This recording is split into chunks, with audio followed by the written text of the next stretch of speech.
Make sure you download the Woodward Sports app in the App Store and the Google Play Store today. Take Woodward Sports with you wherever you go and listen live on your phone or mobile device.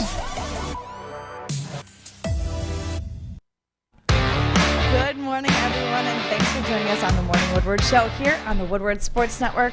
Also featured on the Roar on 99.1, 93.5, and 94.7 HD2. Happy Tuesday, everyone. Happy Tuesday. Happy Tuesday. I got a new phone. Yay! All right. So this is like, big news in the office. Don't crush this one. Yeah, because my old phone was... It's the biggest news. Huge news. Yeah, in pretty bad shape. It's huge. Maddie, did you notice the color I got? Green? You know why? Why, You know Adam? why? Woodward Sports. Not just because of Woodward Sports. I Fuck wonder- Michigan. That's how we're going to start the Okay, morning but show. mine is blue, and it has nothing to Yeah, but frickin' yours do has a with bunch of Michigan. stupid sparkles on it. I don't know. Okay. You could have got sparkles. Rude. Stupid sparkles. Why are Sorry. sparkles? Sparkles are Listen, bad. I don't know. It's Crystal with an very X, rude. okay? Oh, man. Well, Pistons played last night, and they lost to a lottery team. Not only a lottery team, I guess you could argue they're, a G League team, Jeff? Yeah. Can I read a couple of these players off for you? You tell me if you recognize any of them, all right? C.J. Ellaby. Anyone ring a bell? Anybody? No? Okay. Next one. We got our guy, Brandon Williams. Oh, Anybody? love that guy. Anybody? No? Oh, all right. he's No. incredible. Yeah, no. The Portland Trailblazers had basically a G League team out there besides Justice Winslow. And the Pistons, I think that was probably one of the worst games I've seen this team play. But you know what, Adam? I'm good with it. We're tanking. I thought it was a great game. Towards the end it was. They gave up 70 at the half. Great. To a team. That's great. Well, yeah, if you want to lose, that's great. And honestly, I don't mind. I don't care. It's They're all good. one step closer to securing one of the top 3 players in the draft. Yeah. No, I like the big picture. Cade Cunningham goes off for 25, 7, and 3. He got 9 turnovers. though. Isaiah Stewart, 13 rebounds. Yeah, well, you're going to have 9 turnovers when Sadiq Bey doesn't handle the ball. And Killian Hayes plays like absolute dog crap. Yeah. He started the game off, 0 for 6, 0 for 7? Yeah. He had That some wasn't highlights in great. there. Yeah, Killian, he had he was some out there. moments. He had some moments, but he wasn't as impactful as you would have preferred him to be on the defensive side of the ball. Isaiah Livers, quiet night. Luka Garza, that was nice. They always find a way to cover the spread, though. You see the 3 Cade hit at the end of the game? 20th straight game. I know. 20th straight game, this team has covered the spread. I don't, ridiculous. Hey, I'll take that. They haven't. I think it's funny. I was thinking about this. I was talking to my buddy the other night about this. The Red Wings and the Pistons switched identities after the All-Star break. The Red Wings were playing terrific before the All-Star break. The Pistons were getting blown out. Now, post-All-Star break, you got the Red Wings playing terrible and the Pistons not getting blown out. So, hey, take it with a grain of salt. Last night, it was very frustrating. But again, Cade Cunningham had a great game. So, I thought there was some of the best camera work I've seen done was at the end of that game. Jeremy Grant was with Yusuf Nurkic, all the boys in Portland. I'm like, yeah, good. We're going to ship your ass out in the summer. Goodbye. I mean, that's likely his new destination in the offseason. And whether you agree with it or not, I don't think this basketball team is ready for a player like Jeremy Grant. They have Cade Cunningham, who is a rookie, nowhere near his prime yet, not ready to contend. Sadiq Bey in year 2. Isaiah Stewart, wow, tongue twister, year 2. They don't need a player like Jeremy Grant. And if anything, a player like Jeremy Grant, who's a good basketball player, is just not meant for this basketball team because they're not ready. And when you trade him this offseason, that will be a good thing because it gives more opportunity for Killian Hayes, right. Isaiah Livers. You get more minutes for the guys that you want to grow and who could be part of your future core roster that is contending 3, 4, 5, 6 years from now. Who knows? But at the end of the day, Jeff, I am very happy they lost. Great. That's how you lose a basketball game. Play it close. Mm-hmm. Let the young guys play well. Lose the game. Great. Secure that top 3 pick. There is no more valuable pick in the NBA than a lottery pick. Now, do teams miss a lot? Sure. But in no other sport is drafting a singular player outside of the quarterback position or drafting someone to the likes of Connor McDavid Right. Is it that impactful for your team more than it is in basketball? Go get a top 3 pick. Jaden Ivey, Jabari Smith, Chet Holmgren. I don't care what team you're on. That is what you need to do. Get that pick, Jeff. Yeah, and I think a big part of that pick is going to determine what Jeremy Grant's future is, considering if you draft a guy like Jabari or Chet. Jeremy Grant this summer, and I talked about this yesterday, first-round pick and player. That's what I'll take for Jeremy Grant. Now it's reported the Portland Trailblazers are willing to trade a lottery pick for Jeremy Grant, which is great. And I said that I have no problem waiting to the draft to trade Jeremy Grant, especially if you can get a top 15, top 20 pick. You remember years ago, the Isaiah Stewart and the Sadiq Bey draft landed around there as well. So I'll take it. I think that's a fair deal for Jeremy Grant right now. We're just in a different place. Jeremy Grant, every team needs it's like the Bertuzzi argument. Every team that's contending needs a guy like Jeremy Grant. Like every team that's contending needs a guy like Tyler Bertuzzi. So value of these players are at an all-time high, in my opinion. You don't want to wait till next season to trade them because then trade value goes down. So get rid of them.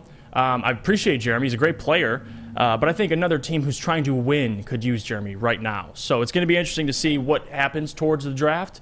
But it all depends on really who they draft. If you draft Jaden Ivey, you can argue that Jeremy fits. But if you don't, he doesn't fit. I mean, you have Marvin Bagley and all these guys are open to get back. So it'll be interesting. No Jeremy Grant last night, though, opened up a lot more for the other guys. You started to see that.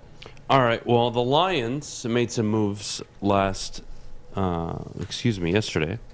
And it's quite interesting because it seems like the theme all off-season, Jeff, is quiet, low-key signings. We're looking to make subtle moves, nothing crazy. We're not trying to invest too much into this free agency class, and we're going to focus on the draft. And that makes me very, very happy. Mm-hmm. And before we get to break, coming up around 8:14, 8:15, we have Sean Murphy joining the Morning Woodward Show to go over last night. I'm excited to talk to Sean, but I do want to recap just a little bit yesterday's signings. You had Mike Hughes and Chris Broad. Good signings. They're fine. This is nothing major, and I'm actually very happy with that. I don't want to see this team committing tons of money, similar to what Jacksonville is doing, for a what? Let me think. For a B minus, as low as a C minus player? Yeah, I'm not interested. That's just not the game this team needs to be playing. They've done it for too long and have failed. I am very happy with what Brad Holmes is doing right now, Jeff. These kind of signings, 1 year non-committal, they can go, but they bring a veteran presence, they bring depth, and that's all you need sometimes on a football team. Yeah. I don't need to pay you the long-term deal. Come to my team for 1 year, you'll get minutes, you'll play, you'll get a ton of snaps on the field, you'll get your next contract, I get production for 1 year. Everybody wins. Those are the kind of contracts I can get used to in Detroit. Yeah, non-committal. That's really the biggest thing. We talked about this before the offseason. What do you expect the Lions to do? And when I was saying it, I said, just sign depth players. Get depth, and they still were able to find a good player in DJ Chark, in my opinion. They went out, they re-signed Charles Harris. They're Arden Keyes visiting the Lions, which would be a great pickup. But yeah, Chris Board and Mike Hughes. I mean, those two guys provide depth to a team who last year struggled to have depth. I mean, you really don't you need depth until guys get injured. And last year, a whole lot of guys on the Lions were injured. They were looking to UDFAs, and they were able to find guys like A.J. Parker and Jerry Jacobs. But now this year, You're signing guys that will be able to see the field. I like Mike Hughes. I like that signing a lot. I think Chris Board is more of a special teams player, but again, still a great signing. So this is what I love about Holmes. He's not committing to anybody, not throwing money like the Jacksonville Jaguars and trying to hide the fact that you're not ready to win right now, but they want to win right now. I like it. All the top-tier free agents in terms of Marcus Williams, maybe you could sign, they're gone. So don't throw money at nobody. I like it. Arden Key, maybe he's next, but besides that, I think he's doing a fantastic job. Non-committal. That's the biggest part. Fair enough. Maddie, let's take a quick break. When we get back, we've got Sean Murphy joining the morning show to talk about Jeremy Grant, the Pistons game last night, what the future of this team looks like on and off the court. But before we do, Jeff, could you please tell everybody at home about Syntron? Ooh, I can, guys. Because Cintron, I'm not drinking one right now, but they're absolutely delicious. Cintron World is an aspirational lifestyle beverage brand with a line of sparkling flavored energy beverages, premium bottled water, and revitalizer shots. Cintron Energy is the official energy drink of the Red Wings, proud partners with the Detroit Pistons, and exclusively served at Little Caesars Arena. If you're looking for premium ingredients, long-lasting energy, balanced hydration, essential vitamins, and great taste, Cintron is your top choice. Buy online at CintronWorld.com. Use the promo code RedWings10. Save 10% with shipping included. Remember, guys, drink it, live it with Cintron. Hi, my diamonds. It's Crystal with an X. You want to get hot and perfect like me? Here's my super easy routine. Drink at least a gallon of water before you wake up. Attach a weight to everything in your house. Hello? Sell your car and just sprint everywhere. Scream when you exhale. Don't follow Crystal with an X. Do your own thing at Planet Fitness with tons of equipment and free fitness training in our clean and spacious clubs. Join now for just $10 a month and cancel anytime. 3 NBA championships. Detroit fans were there. 11 Stanley Cups. Detroit fans were there. 4 World Series wins. Detroit fans were there. And that one Lions playoff win in 1991? Yeah, Detroit fans were there. Woodward Sports, where the fans are.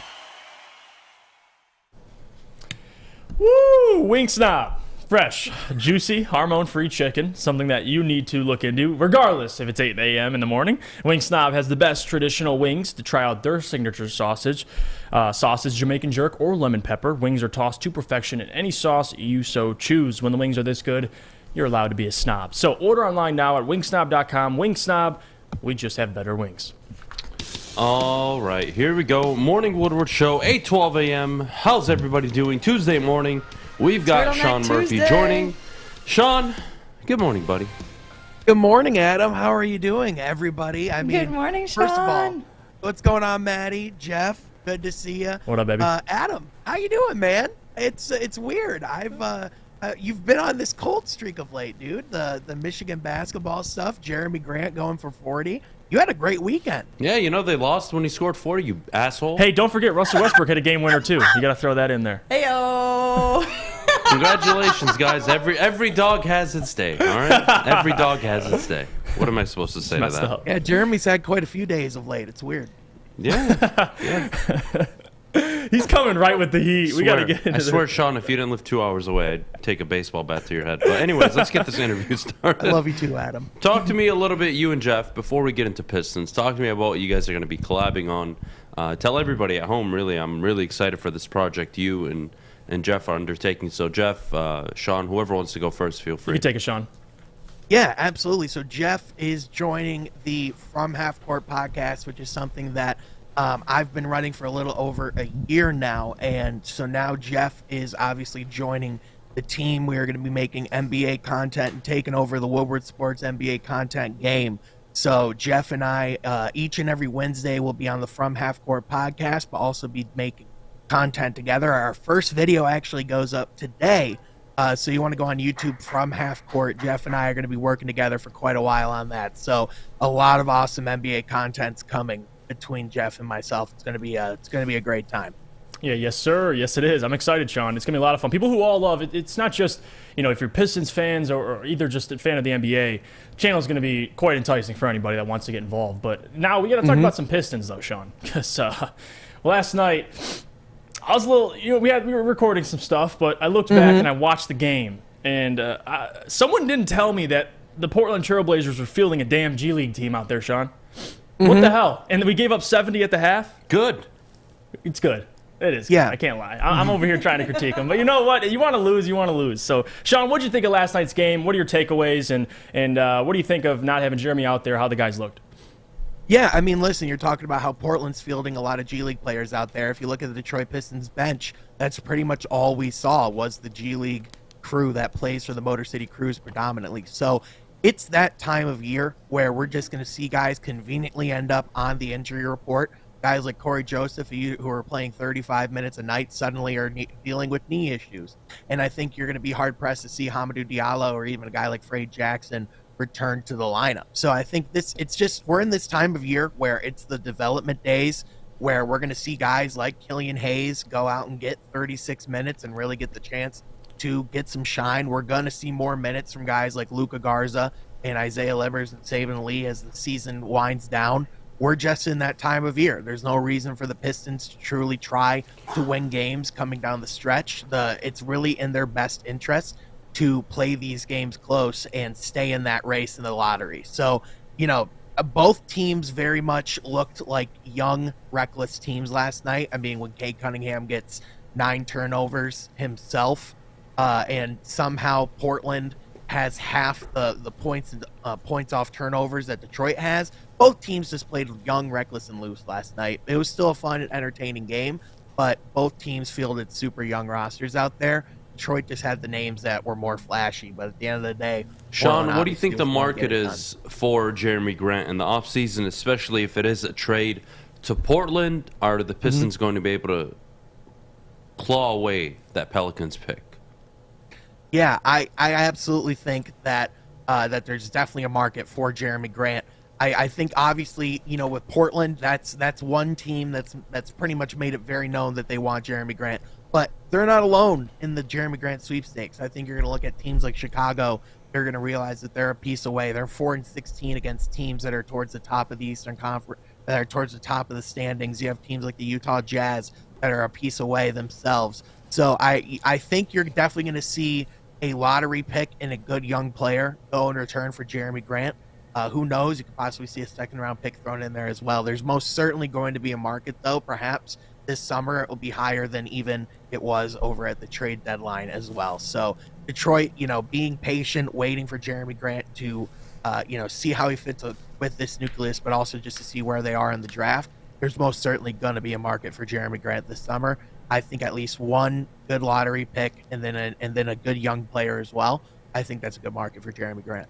I know it's a Hail Mary probably at this point, but with Cade Cunningham coming back and having the game he had, I know he had 9 turnovers, 5 fouls. He's got to obviously get those things down. But other than that, had a very good game.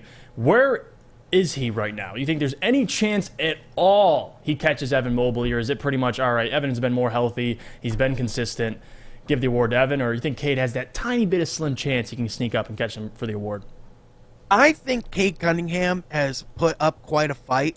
And I think he's done everything that he possibly can on his end to put himself in the Rookie of the Year conversation. However, I just don't see the conversation budging from Evan Mobley. And now that these games down the stretch, the odds of Detroit actually getting some wins as we keep going down the stretch is getting lower and lower with the roster that we're fielding on a day-to-day basis. I just think Evan Mobley probably had the award locked up with a quarter of the season behind us. And then now to be where we're at in Cleveland, still playing great. Scotty Barnes is putting himself in the conversation. Everyone who's in conversation for Rookie of the Year deserves the award.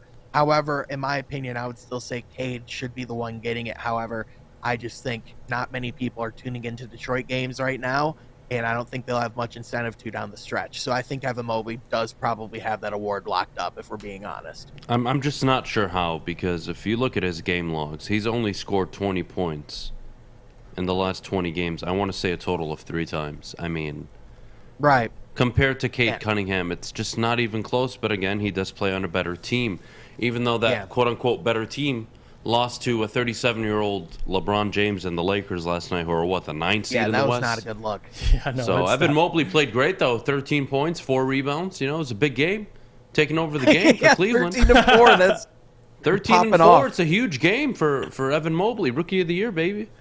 Yeah. I mean, I can't believe we're having this conversation. It's so obvious who the best rookie this year is. It's so obvious who the most impactful rookie was all season long. And we're still sitting here talking about a center whose job is to get rebounds and get double-doubles every night. Guys, do you not remember Andre Drummond? He was a double-double every night.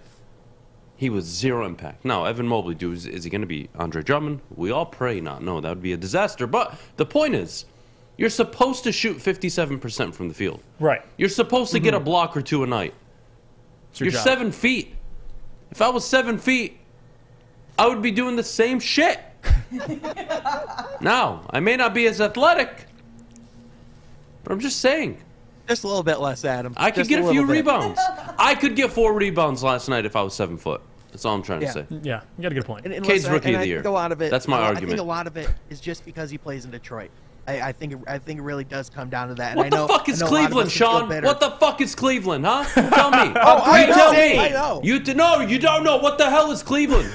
What's Cleveland, huh? Oh, great Tell city. me. Absolute Jack.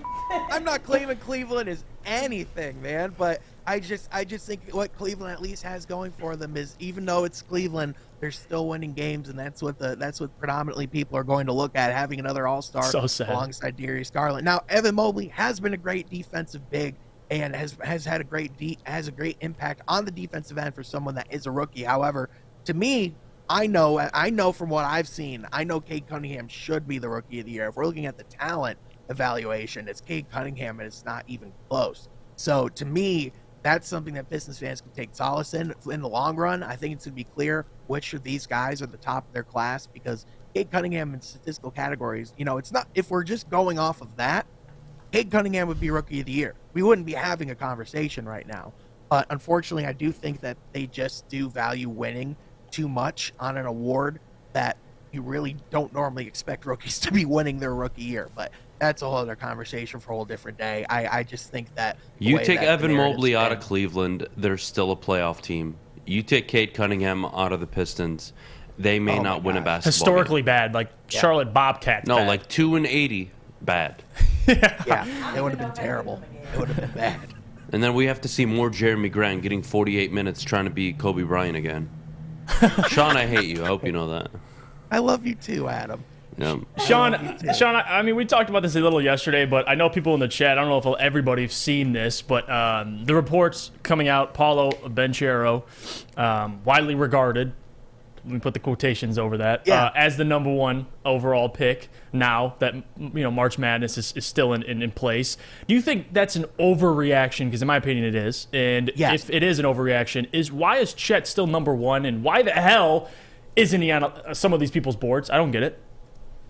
Yeah, absolutely. So we take way too much value off of what we see in March. Obviously, March Madness is a great tournament. This is the time of the year that you want to see your players step up and go out and perform. And Paulo did have a great weekend. However, if you watch Chet Holmgren and you watch Gonzaga, even through the struggles, Chet Holmgren still showed a lot of reason to be excited for his upcoming NBA career. He had 11 blocks in 2 games. Even Jabari Smith Jr., who laid a goose egg on Sunday night for Auburn, even he showed a lot to be excited about. I mean, Jaden Ivey, there's a lot of things to look at, but you can't just throw out the resume of what these guys have done in the regular season. You can't, at this point, you can't just ignore the resume that Jabari Smith Jr. or Chet Holmgren has put together. And even though Paulo did have a great weekend, we can also point back to earlier in the season when Duke did show struggles. We can also look at Paulo's defensive game and still have a lot of reasons to be concerned for that. So even though Paulo might have had the best weekend of anybody of those 4 guys, he might have looked the strongest at one point, I don't think that says that he has the higher ceiling than a unicorn like Chet Holmgren or an absolute consistent freak like Jabari Smith Jr. So I just think to say that, Paulo is the consensus number 1 after 2 games, I just think we got to slow it the heck down. Yeah, I'm with you, Sean. My number 1 is still Chet. I'm a Chet guy. I can't help it. Mm-hmm. I don't know, something about tall, skinny white dudes does something for me. Oh. I don't know. That's why me and Jeff get along so much. And Jimmy G. Have to shout out Jimmy G. Sean, my next question before we let you go. If you have to start this basketball team all over again, all right? Let's just say you break it down to its core. You have Cade Cunningham, Sadiq Bey, Isaiah Stewart, Killian Hayes, Isaiah Livers. You have that little core that you have right now. Right. What player do you need to take this team? I'm not saying to a championship level, but what player needs to fill in this role or X specific role that's going to help this basketball team improve? And not only just the team, but all the individuals on it as well. Yeah, I think it's got to be a veteran that could come in and help affect winning right away. I think you look at a team like the Minnesota Timberwolves, and as people might have smirked and looked at the Patrick Beverley signing before the season and signed that off, The Minnesota Timberwolves are 8-2 in their last 10. They're above the play-in tournament, and they're actually going to make the playoffs. He came in and talked about how he went to guys like Karl Anthony Towns and said, you actually have to start effect winning and like actually calling out the stars. So like you need a guy like that who's a veteran that can come in and affect the locker room, but also can give you production on the basketball court. Now, obviously, you want it to generally be a guy that's a little bit better than a Patrick Beverly, but I mean that's the type of impact that you want as a veteran that can come in and both play on the court, give you critical minutes late in games, but also is a guy that can come in and help you establish that culture. Pretty much like a signing that Chicago did before the season, where you can bring in a guy like DeMar DeRozan who can come in towards the end of his career, still give you really effective minutes and contribute for your team. That's what we need. You know, we have veterans. We have guys like Corey Joseph. We have Rodney McGruder. We have locker room guys. Now we need veterans that can actually go out there and produce on a basketball court. And that's going to be the difference between Detroit being at the bottom of the Eastern Conference and being in the play-in tournament, or even being a playoff team down the line.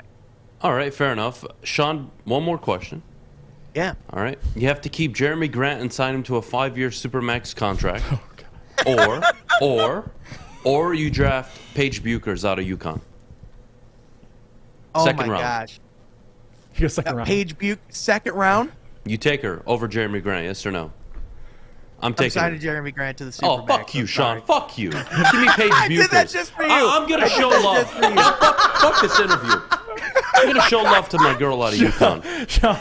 Sean, I don't blame you. No, I'm just joking. No, listen, I would probably, Paige Buchers, don't sleep on her. She'd come out and get buckets. She'd come out and get buckets on this team especially. She gives me more team value than Jeremy Grant. How about that? Yeah, he's not wrong. Oh, my gosh. More team value. Standing up for women this morning. I know that may shock a lot of you. But damn it, I'm doing it. Specifically one person on Her Twitter. and the chick out of Iowa. Those two are really good basketball players. Seriously, I'm not joking now. Anyways, Sean, fuck you. I love it, man. That's it for the interview. Oh, my God. Thank you, Sean. We're going to go to break. Thank you, Sean. We love you, buddy. Love you guys. Thank you for having me. Always. I love Sean. All right, Maddie, let's go to break. When we get back, we're going to talk some Lions, how their offseason's going, what they are preparing for in the draft, and, of course, who can forget the pro day of Malik Willis. Should be a good day. Mark Brunell, reportedly a big fan. And I'll tell you guys after the break, Maddie. All right, well, before we go, we do need to hear about Guardian Alarm. Yes, well, we talk about defense, and listen, guys, it's important. Pistons didn't play defense last night, but Guardian Alarm, they're always playing defense. Guardian Alarm, they get it. Good defense on and off the field helps you feel secure, and not only that, Guardian Alarm has state-of-the-art technology that helps you feel safe, all with 24/7 local monitoring. Guardian Alarm also has convenient features that lets you check in on your home, control lights and temperatures, even detect smoke or carbon monoxide. It will even let you lock and unlock doors. So call this number, 800-STAY-OUT. That's 800-STAY-OUT. Guardian Alarm has been trusted for over 90 years at keeping families safe. Hey, Fish, shut up. Everything that we've hoped for, finally. Going deep, right side. Oh, that is Edwards out there. He goes up in the air at the goal line. Hey, it's Brandon Edwards here, wanting to welcome the sports marketing agency to Woodward Sports Network, to the family. Glad to have you guys. For the last decade, the sports marketing agency has literally leveraged athletes around issues such as mental health and substance abuse.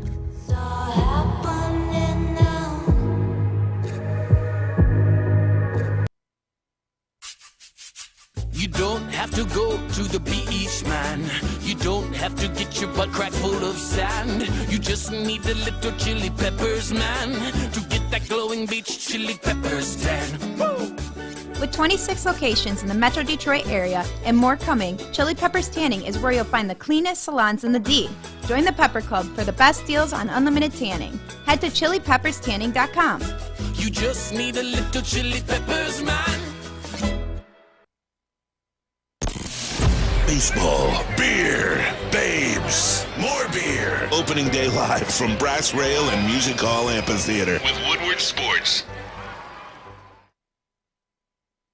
Welcome back. Thanks for joining us on the Morning Woodward Show here on the Woodward Sports Network.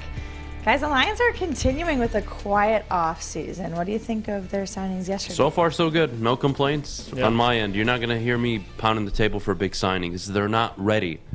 And I think the best thing I can say to all Detroit Lions fans this morning is You weren't ready for a Marcus Williams signing. I don't believe, my opinion, that you're ready to draft Kyle Hamilton at number 2. I think you need to take an edge rusher, hence draft the cocaine.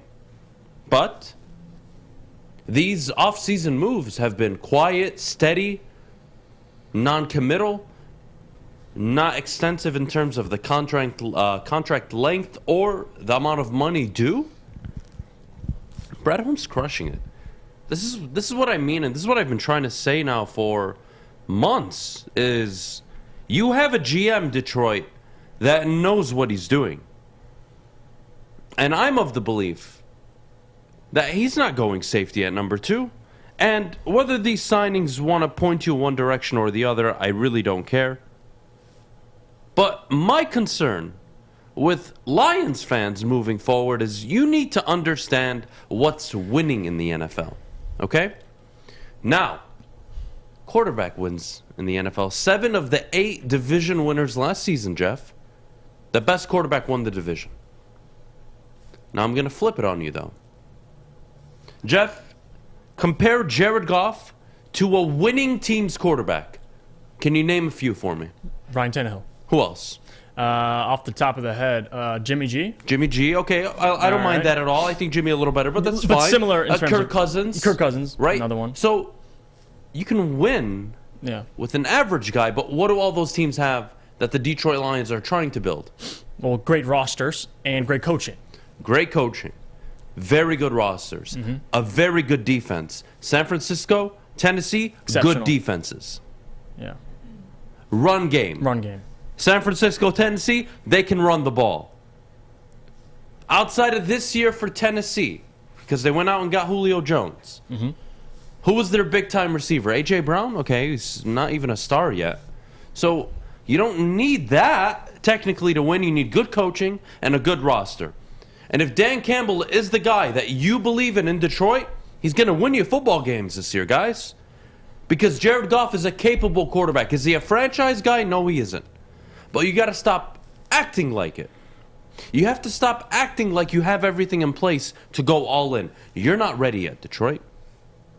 And whether that's you drafting Malik Willis at number 2 overall this year or an edge rusher, that will be on Brad Holmes and his team to make that decision. But it's very important to remember, you don't need it to be successful. You don't need that to win divisions, to get to the playoffs, to win playoff games. If you have the coach and you have a roster, you can work around a quarterback. Now, just look at the Rams. They had the roster, they had the coach, didn't have the quarterback, kept coming up short. All right, go out, get our quarterback, win the Super Bowl year 1. Broncos didn't win, but they did that. A similar eventually they did with Manning, but with Russell Wilson, we'll have to kind of wait and see. But they had the roster. That's kind of where I'm getting at is Detroit, you should be very appreciative of Brad Holmes and the way he's operating right now. Mm-hmm. I don't want to hear, oh, well, why didn't we go after Marcus Williams? Shut the fuck up. Oh, why didn't we go after an edge rusher? Are we going to pay that guy from San Francisco a lot of money? Shut the fuck up.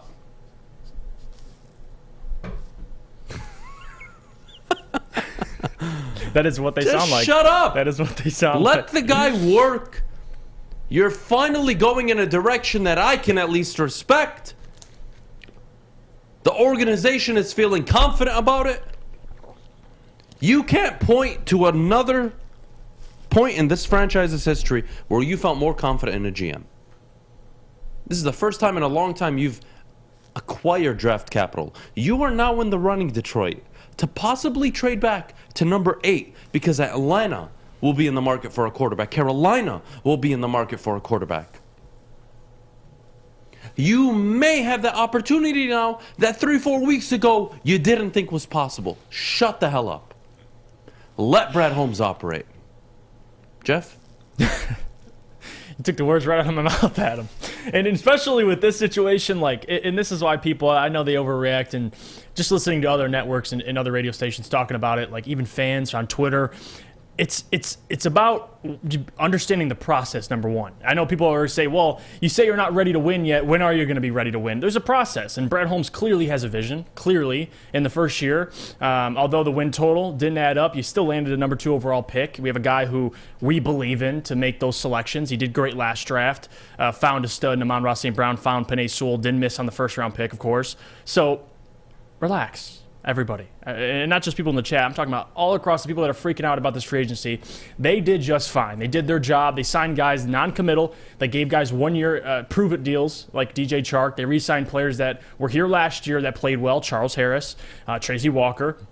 So you can't really complain with how the offseason Brad Holmes has had. I think you look at the facts with the Lions. Why would you go and pay a Marcus Williams if you can't even get to the quarterback? It's like, what? Marcus Williams go to a Baltimore Ravens team who can get to the quarterback, has an exceptional defense already. They're just more ready to win. And, of course, they have their quarterback figured out. We don't even know if Jared Goff, as much as we don't hate the guy, he's clearly not the future at quarterback. So it's not a very attractive place for free agents if you don't know who's going to be your quarterback in the next year and your team's still in a rebuilding process. So free agency, I was not surprised. I knew they would just go after depth. That's fine. That made perfect sense. Right now, the Lions need to focus on the draft, whether that's taking a Kayvon Thibodeau, whether that's taking a Kyle Hamilton, I could care less. Malik Willis. We just have to see the plan unfold, and right now we're starting to see it. We really won't know the plan until come April, late April, when he's making the selection at number 2, whether it's a safety or an edge rusher or a quarterback for that matter. I think that'll explain a lot more than what we're talking about right now. Next offseason would be the offseason. That for me. The kitty cat toy. The kitty cat toy. In the chat. We could have had Rashawn Slater. Don't ask. I don't make these fucking YouTube names. You guys need to change up your YouTube names. I expect better names than this. Anyways, you could have had Rashawn Slater instead of Sewell. Look, man, they're both good players. I don't want to knock on Rashawn Slater because I was actually one of the people begging for the Lions to take him at 7. But Penei Sewell fell to your lap. You take Penei Sewell, and they did. And it worked out. Shut the hell up. Shut the hell up. This isn't Martin Mayhew. This isn't Matt Millen. No. This isn't Jebediah. This isn't the family accountant. This isn't the guy that changes the oil for the Fords. This is Brad Holmes. Shut the hell up. He's got a process. That is the most qualified GM you've had in the building in 58 years. Do me a favor, Detroit. Shut the hell up. Now, do you need more than just a roster? Yeah. You need this head coach to work out. Yeah. Eventually, you're going to have to get a quarterback. But you know what? If I told you that the Atlanta Falcons offered this year's 8th overall pick and next year's 1st to trade up from 8 to 2, and you took it. Let's just say you took it. Right. Do you understand what that means for your franchise, Detroit, or are you too stupid? That means you are going to be able to take a player you really like at number 8, and next year, if you just decide not to move up at all in this draft, you will be able to have 3 first-round picks, no matter where you finish, where your record is. Likely 2 of them might be in the top 12. You can move them. You can move up and go get your quarterback. Oh. That I can guarantee you. So Detroit, you are in a position you have never been before. Shut the hell up. Stop asking for marquee free agent signings and draft a goddamn foundation that you can stand on and go from there. Right. It's not hard. Draft the cocaine. I'm going to be saying it up until the draft. Draft the cocaine. It's not hard. Go find an edge rusher. You don't take a safety at number 2, and if they do, I swear to God, I'm not sure what I do with myself. What would you be more pissed at? I would rather they take a fucking punter, number 2 overall, out of San Diego State, than a fucking safety. Can I make myself clear? Okay. I prefer Malik Willis, okay. Yes, over Kyle Hamilton. I figured that's where you're going. Sorry, I'm a bit dramatic this morning. Just this morning? I mean, depends. Give or take on the day. Huh, okay. Yeah, I'm more okay with them taking a quarterback, Jeff, than a safety. I prefer an edge rusher over a safety. It's just more valuable. It's more valuable to this football team. You're not ready for Kyle Hamilton, guys. You're not ready for Marcus Williams. You know why? Because you can't get a pass rush. You've been bottom of the league for the last 6-8 years. Right. What's Kyle Hamilton going to do when Aaron Rodgers has 6-7 seconds to throw in the pocket? Then what? Oh, well, Adam, we shut down Lamar Jackson last year. It's one game, you jackass. Congratulations. You don't have a consistent pass rush. You need a TJ Watt. You need an Aaron Donald. You need a D Ford. Every goddamn team that's good in the NFL, Hendrickson out of Cincinnati, Max Crosby, they have an edge rusher. Why? Because how do you negate an opposing team's quarterback who's very good? You put him under duress. You put him under pressure. Look at the AFC West. They're getting all these pass rushers for a reason. For a mother effing reason. Jesus that is Christ. the reality of it. But yeah, I'm not as mad about the Kyle Hamilton at 2 as I am about the Malik Willis at 2. I don't know why. How? One at least I can respect. I would lose all faith and respect in Brad Holmes immediately. Because Kyle would be able to, at least, worst case scenario, you have a guy who can contribute. He contributes. And he can play. All right, let's play fast forward. I'll play devil's advocate for Kyle Hamilton right now. I don't mind. Hear me out. 3 years from now, the Lions are in the Super Bowl. Is it because A, they drafted Kyle Hamilton 3 years ago, B, they ended up moving off of Jared Goff and getting a quarterback, C, that their head coach ended up being actually very good, or D, they built a really good roster, or E, all of the above except Kyle fucking Hamilton? Oh, what do you know? All the other 3 I just listed. And he can be a very good player in the league. It's not a knock on Kyle. But Detroit, you are not ready for him. You are not ready for a player like that because you can't get to the quarterback. Oh, well, Adam, we can line him up in the box and set him on the blitz. What are you going to do that every single play, you dumb shit? Kyle Hamilton, very good prospect. Phenomenal. Can cover sideline to sideline. It's unbelievable. I'm sure he'll be a great ball hawk in the NFL. Not what your football team needs. And if, okay, let's say I entertain it and you take number 2 Kyle Hamilton. Okay, fine. You have now missed out on taking the edge rusher you want because I can guarantee you, especially with Ajabo going down, that Boye Mafi stock just went up, that Cameron Thomas's stock just went up. Right. And these are the players that are going to be moving up in the board. Jermaine Johnson. And there is no guarantee for sure in hell that Thibodeau, Jermaine Johnson, Trayvon Walker, Aiden Hutchinson, Boye Mafe, there is no guarantee they will be available at 32. And how willing are you to trade up? And what do you have to give up to trade up? Or I know that there's a Nick Cross in this draft. Now, are they Kyle Hamiltons? Look, I will accept they're not. But do I need that level? Do I? At that position? When out of the top 7 in the league currently, only 2 of them were drafted in the first round. The other 5 were drafted in the second round or later. Come on, guys. We can talk about how good the player is. I can respect that. I get why you fall in love with him. But positional value does hold weight. And I'm not talking, I ignore all the optics of it. What is more important to your football team winning? Getting to the quarterback or having a ball hawk safety? No question. It's always getting to the quarterback. Get to the quarterback. Come on, guys. It's not a hard conversation. Position's closest to the football. Maddie, I see your point. Go ahead.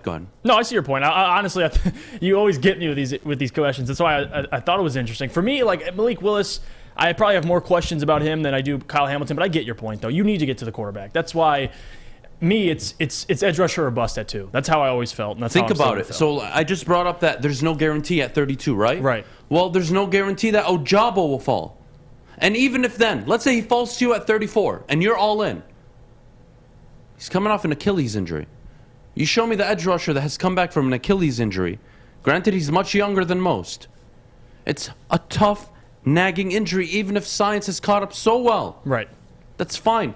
You're never the same. Believe me, I've had ligament and tendon damage. You're never the same. I've had it in my hand, in my knee. It's never the same no matter how hard you rehab it. You'll feel good, but you'll never be what you were. That is a fact. You're never the same after. Okay, invest everything into David Ajabo. Okay. It's such a big risk for me. I'm of the camp that they can either take a quarterback now or an edge rusher at 2, and I'll accept it more than a safety. You can get Brisker, sign at the end of the first round, and if they're not available, fine. You go in the second round, third round, you're probably going to be able to get Nick Cross. You can get J.T. Woods out of Baylor later on. He's a guy that scouts are falling in love with. Some more safeties. You don't believe me? Ask the 2 goddamn scouts on the network, Russell Brown and Scott Bischoff. And please, I'm going to leave you with this before we go to break. Brad Holmes comes from where, Jeff? Oh, L.A. Les Snead. Les Snead, yeah. Who is the father of drafting safeties in the mid-second round or later. He comes from an organization that understands positional value. And what I will leave all of you with before we go is there a pass rusher in today's NFL that you would draft number 2 overall, yes or no? Maddie? No. What do you mean no? I mean no. I'm taking Kyle Hamilton. Shut the hell up, Maddie. Jeff, is there a pass rusher in the NFL right now, TJ Watt, any of them, that you would draft number 2 overall? Yes. Of course. Absolutely. Is there a safety right now that you would swap with, right? Because you're going to give up. Think of it this way. If I told you could trade your number 2 overall pick for TJ Watt, would you do it? Yes, absolutely. Would you do it for Minkah Fitzpatrick? Hell no. Shut the fuck up, all of you. Hell Have a good day. no. We got to go to break. When we get back, we have to talk about the NFL free agency. Holy shit, what's happening around the league? It's actually insane. I'm excited. We'll go break down trades, why the Niners haven't traded Jimmy G. That's a whole conversation. What that makes the future for Baker Mayfield look like, who knows?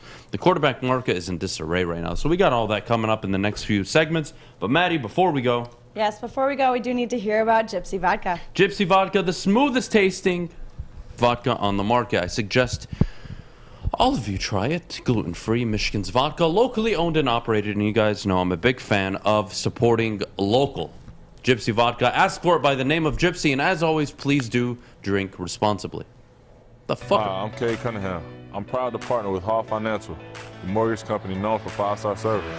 Don't just take my word for it. Check out their 5,000 5-star reviews for yourself. Go to callhallfirst.com and get started with your 5-star experience today.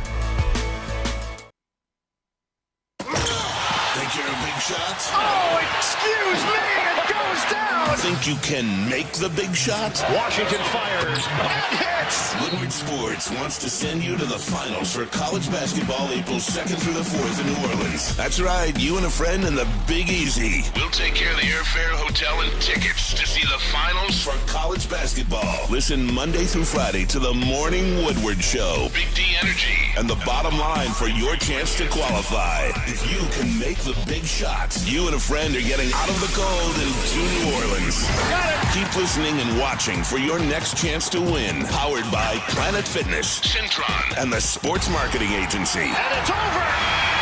Anything can happen in March! Welcome back. Thanks for joining us on the Morning Woodward Show here on the Woodward Sports Network. Guys, we got to talk about the free agency and trades that have been happening. What is going on? Where are your favorite trades at? Well, Jimmy, I love the Matt Ryan trade. I just want to get that out of the way. And it's crazy. Looking back now at the Matthew Stafford trade, Matt Ryan went for a 3rd-round pick. Think about that. Like, Matthew Stafford went for 2 firsts, a 3rd, and Jared Goff, and part of that was taking on Jared Goff. I get that. But Matt Ryan, you say what you want about him, but for a 3rd-round pick, Colts got the deal. Like, and this is what the Colts have always been. They've had a different quarterback pretty much every season since Andrew Luck left, and now you're replacing, yes, Carson Wentz, who had a 3-to-1 touchdown ratio, now with Matt Ryan. What's up, Fish? We got breaking news. You guys ready? What? It's on the Buccaneers. You want to take any guesses? Buccaneers is the hint. Is it Fournette? Leonard Fournette, 3-year deal, re-signs. Buccaneers. Good. Leonard Fournette there. But yeah, the Matt Ryan deal, I mean, come on. That 3rd-round pick for Matt Ryan, I think it's even possible could be higher or lower. I don't know. There's different implications with that. But Matt Ryan for a 3rd-round pick to the Colts, I think they're going to win some games, no doubt. Now, will they make the playoffs in a tough AFC filled with quarterbacks? I don't know. But still, it makes me appreciate how much they got for Matthew Stafford. And I know the Colts got to pay Matt Ryan and all that, but again, like Matthew Stafford going for 2 firsts, a 3rd, and Jared Goff makes you think about that. But yeah, Jimmy G not being traded, I think that's a big part of this whole scenario. Everyone's waiting to see what Jimmy G does. Was he going to go to the Colts? Was he not? Him or Matt Ryan was my prediction. Matt Ryan went. So where does Jimmy G go? Does he go to Seattle? Who else needs a quarterback, at least right now, that's willing to trade for Jimmy G? It's a tough one. Adam. I really don't know. But for Jimmy G, there's a market for him. And the 49ers should have already dealt him. I don't know if the asking price is too high or what the hell's going on. But Jimmy G is a quarterback that can win football games. So if a team's already put together somewhere, they can acquire a guy like him. But we'll see. Matt Ryan is now with the Colts. I think, and people talk about it. I'm former MVP, been to a Super Bowl. Matty Ice, which, Matty Ice, I don't know if he's a real Matty Ice, especially after last year. What do you make of the Matt Ryan deal? Are the Colts even a threat in the AFC, man? They're not a threat, but I think they're. And is that the idea of going all in? Indianapolis, I love Chris Ballard. I really do. And Jim Irsay seems like a hothead, but is Indianapolis up in joy right now? We just got Matt Ryan, a 1-year rental? No. But they had to do it. And they don't have first-round picks? This is interesting. I don't know how I feel about the Matt Ryan deal. It's a good deal for Indianapolis. It's a third-round pick. It's like them trying to save their ass for trading away Carson. It's like, all right, we got to get somebody. They dumped Carson too early. I didn't like the Carson trade. Look, I know he flopped at the end of the year, but so did your whole team, and maybe you should have a good look at your head coach before you have a good look at your quarterback. You don't believe me? Matthew Stafford was considered a flop for 12 years. Put him around a good head coach. You saw what happened. He changed. Super Bowl champion now. Now, is Carson Wentz to that level? No, but is Frank Reich the guy? I don't think anybody looks at Frank Reich and says, yeah, that's a damn good ball coach. He's a good coach. He's a good coach, but he's not a top 10 head coach in the league right now. Yeah, right. And no one's even considering that. And what is the key element to that factor? He has a great roster. Ballard's done a great job. Ballard is the great GM. What's the head coach done? Has he taken this team to the next level? They choked away a playoff berth with Jonathan Taylor carrying the league last year. They got no wide receivers either. That's always been an issue. It's unbelievable to me. Michael Pittman, T.Y. Hilton, they're not the best wide receiving core. They're pretty at the bottom, but still, you can't give up on Carson Wentz and not have that guy ready to step in. It's embarrassing. You traded a first-round pick for him. Unbelievable. Say what you want about him, but he's throwing to Michael Pittman, like you said, T.Y. Hilton, who was injured a lot of last year, and Paris Campbell, of course. But again, Carson Wentz had a 3-to-1 touchdown ratio with that roster. I get he had a run game, but you're going to dump him for what, a second and a third round pick, whatever it was, to the Washington, the Washington Commanders. It was an overcorrection of what they did before. Now they get Matt Ryan. I know Indianapolis is pumped, but the reality is that was a big, big overcorrection, trying to get back a veteran quarterback. Maybe trying to relive some of that Phillip Rivers year where you made the playoffs, you got destroyed. I don't know. But again, whether it's a good deal or not, I could care less. What I care about is it makes me look back at the Matthew Stafford trade, kind of, starting the market. Now Russell Wilson, now Deshaun Watson going for 3 firsts. It's a breath of fresh air. And now Julio could go to the Colts. I think that'd be interesting. Julio to the Colts now pairing with Matt Ryan again. But it is what it is. The Colts, they had to get what they had to get. They chose Matt Ryan. It's going to be interesting to see what Matt Ryan looks like on this roster with the Colts with that run game. But will they make noise in the playoffs? No. We'll have to wait and see. But again, this is the problem. The Colts didn't have a first-round pick to pursue with Jimmy G. Right. They traded away. They gave up a third-round pick to get Matt Ryan. And Matt Ryan was a big cap hit. And Indianapolis. I mean, this is, again, it's one of those projects just like Cleveland. Not too long ago, we were talking about Indianapolis as an up-and-coming roster, feeling good about it. Carson Wentz, oh my goodness. Boy, how 12 months changes everything. A single season, and it's already blowing up.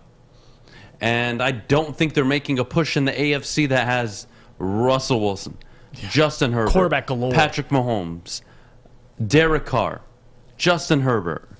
Come on. You just named all the playoff teams. Lamar Jackson, Joe Burrow, Deshaun Watson. Yeah. Where the Colts Come on. The Colts are 10th in terms of just their quarterback, maybe 12th. Yeah. Out of 16 teams in the AFC. The Colts are very good as a roster. But who's Matt Ryan throwing the ball to? 37-year-old Julio Jones? He's not 37, but you guys get what I'm saying? Yeah, no, nobody. All right, really. Go sign Julio Jones. Then what? Indianapolis? Still ain't going to do really much. It's not going to do much for you. Yeah. And you don't have a first-round pick to go out and get a dynamic wide receiver that you'd like this year. Good luck to the Colts. The Colts are not a threat, guys. They have the worst quarterback or one of the worst quarterback situations in the AFC. I'm more confident in Baltimore, in Cleveland, in Cincinnati. I'm more confident in Los Angeles. I'm more confident in Denver, Vegas, Kansas City. I'm more confident in those quarterback rooms than Indianapolis. And I'm sorry, last I checked, I would take the Kansas City head coach. Hell, I would take the Los Angeles Chargers head coach. Along with John Harbaugh, along with Zach Taylor, all these coaches over Frank Reich. So yeah, they don't have a top coach, let alone a top quarterback. The Colts are not going to be a threat next year, guys. It's not even a conversation. I'm not a fan of it. Pittman isn't a bad receiver. I do agree, but... Is he a number 1? He's not a 1. That's the problem. And he's just a very good number 2 when there's a 1 that can really command attention. And they don't have that. And Michael Pittman was a guy who's very inconsistent last year. He was a guy where he'd go off for 1 game and have a quiet 3 weeks. And then have a really good game. And then a quiet 2 weeks. And then have 2 really good games. And then a quiet 3-4 weeks. That is not a number 1 in the NFL. Let alone even a number 2. So the Colts situation last year, again, it was tricky. They did have one of the better run games in the NFL, so you can understand why they didn't throw as much. But I'm not confident in the Colts the way most people are. I don't think they're a threat. I really don't. Yeah. Especially, Jonathan Taylor's a single man on that team. We'll see. He's going to have to run them all the way to at least a playoff win, which I highly doubt. So, good trade for the Colts, I guess. You upgrade at quarterback from Sam Ehlinger. But doesn't change. Why doesn't are you move the all needle. acting like Matt Ryan is trash? 1, because he had Kyle Pitts, Calvin Ridley for a few weeks of the year, Russell Gage, a decent wide receiving core, Cordero Patterson, and he did meh last year. Even before then, he's had going teams. to a worse receiving core, upgrade at wide receiver, upgrade at O-line, and what is he going to do, huh? What do you think? This is the Matt Ryan of the Atlanta Falcons that went to the Super Bowl under Kyle Shanahan? He's playing for Frank Reich. What's he proven? That he's an average coach? Congratulations. Lions fans, maybe you're messed up here. I don't know if you forgot. Jim Caldwell, average coach, you can't win with him. You want to win? Go get the elite coaches. Yeah. When's the last time Detroit's had a Hall of Fame elite top of the top coach? Oh, wait, never. When's Detroit had the GM? Oh, wait, never.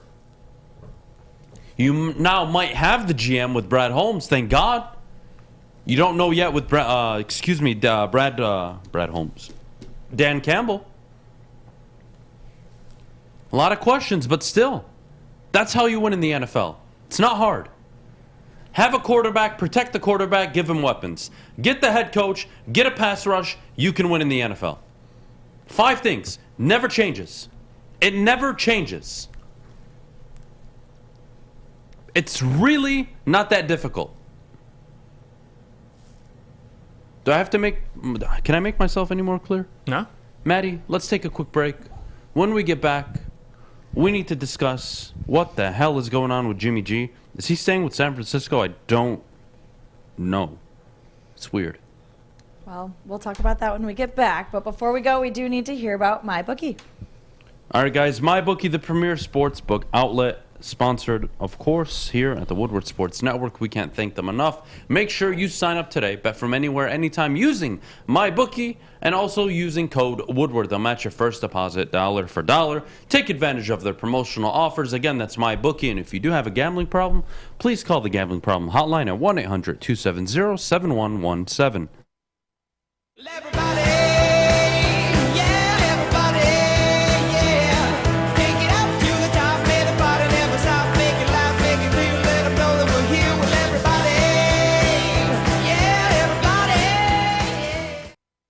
Hi, my diamonds, it's Crystal with an X. You want to get hot and perfect like me? Here's my super easy routine. Drink at least a gallon of water before you wake up. Attach a weight to everything in your house. Hello? Sell your car and just sprint everywhere. Scream when you exhale. Don't follow Crystal with an X. Do your own thing at Planet Fitness with tons of equipment and free fitness training in our clean and spacious clubs. Join now for just $10 a month and cancel anytime. Whiplash. show here. That's how you answer. We love our sports. We just wish they'd love us back. Detroit sports for Detroit sports fans. Woodward Sports. Welcome back, and thanks for joining us on the Morning Woodward Show here on the Woodward Sports Network. Also featured on the Roar on 99.1, 93.5, and 94.7 HD2. It's time to talk about Adam's favorite person, the love of his life, Jimmy G. Why haven't the 49ers traded him yet? What do we think is happening there? That's tough. And honestly, in my opinion, for Jimmy G, I think the best fit for me would be the Carolina Panthers. Like that's the best roster available that needs a quarterback. Jimmy G could at least come in, be a veteran, and if they want to draft whoever, a Malik Willis or whoever it is, at least you still can have Jimmy G starting for you. And with that roster, there's no doubt they can at least win some games. And Matt Rule, under the pressure he's under, the hot seat he's on, he's going to want that happen more quickly than not. So getting a guy like Jimmy G kind of speeds up that process. Now, what are they asking for? That's probably the most important thing about this. Does Seattle reach out and try to get a Jimmy G? I think the report is they're asking for a second or third round pick. I don't think it would be a first round pick. At least I'd hope not for Jimmy G. But again, the ball is in the San Francisco 49ers park. So they have to decide where, number one, they're going to trade Jimmy G. But number two, who are the suitors? And right now, Carolina, Seattle makes the most sense. And Jimmy G is a guy that no matter where he goes, say what you want about him, kind of like similarly to Jared Goff, he can still win you games. And that's the biggest thing. He might not be, one of the best quarterbacks, the most explosive quarterback, has the best arm or the most quickest quarterback. It doesn't matter. He's just fundamental. He's one of the best in the 2-minute drill. You guys have seen this, especially last year, and we've talked about this. And that's kind of the difference between him and Jared Goff. Jimmy G is better, in my opinion, late in the game. But they're still similar quarterbacks. I mean, they're limited, and for a destination that has a great roster would be the best fit. So it always is a team that needs the most quarterback, and the whole musical chairs of quarterbacks, you can see it already. It's starting to end, and you better find a seat. So Jimmy G, whether it's Carolina, whether it's Seattle, Matt Ryan already ended up with the Colts. Baker Mayfield, he's still available. Wonder where he's going to go. Is it the Carolina Panthers? Is it Seattle? If I'm Seattle or Carolina, I'm taking Jimmy G over Baker. That's a no-brainer for me. You don't have to commit to him. Baker, I know you get him for one more year, but what are you going to trade for Baker and then have him for a year, let him go? At least Jimmy G you can keep, and whether you draft one, whether you don't, it doesn't matter because you can kind of do what they did with Kansas City and Alex Smith, or what the 49ers did last year with Jimmy G. You can have Jimmy G and then replace him with your young rookie quarterback. So Seattle. Do you think he stays, though? No. In San Francisco? No. I don't think he does. I think there's still a market for him. Trey Lance time. I think he's ready.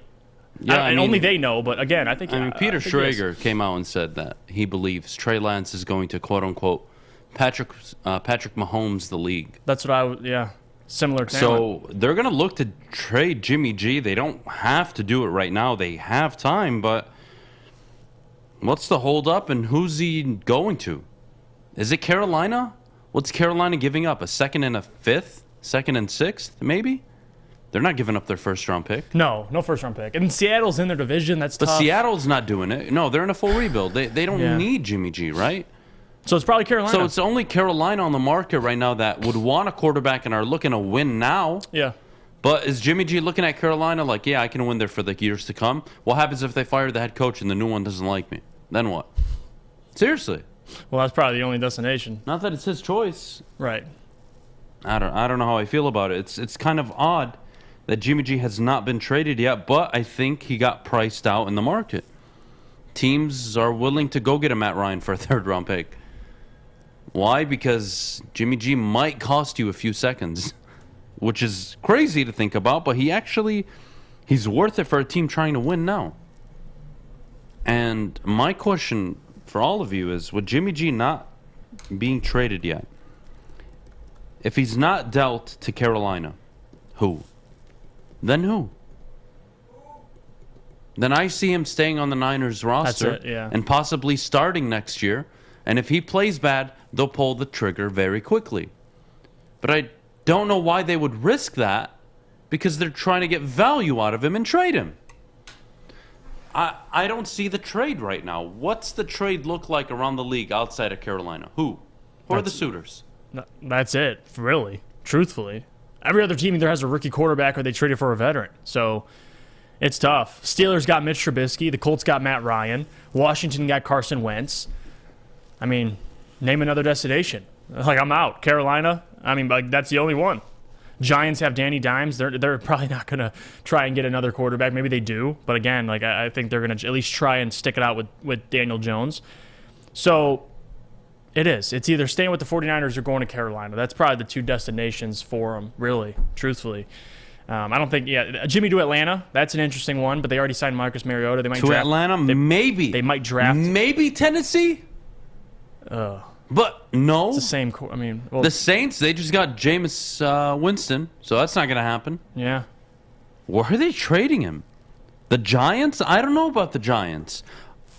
I think Brian Daboll wants a year of Daniel Jones and wants to pick his quarterback of the future. Yeah. I don't think Brian Daboll is in the ballgame of going out and getting Jimmy G. You go out and get a guy like Jimmy Garoppolo when you're ready to make a playoff run.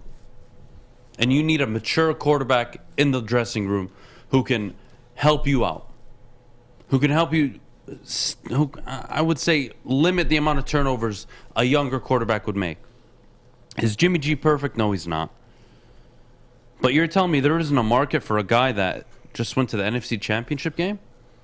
There is. It's odd. It really is. I don't know who would trade for him.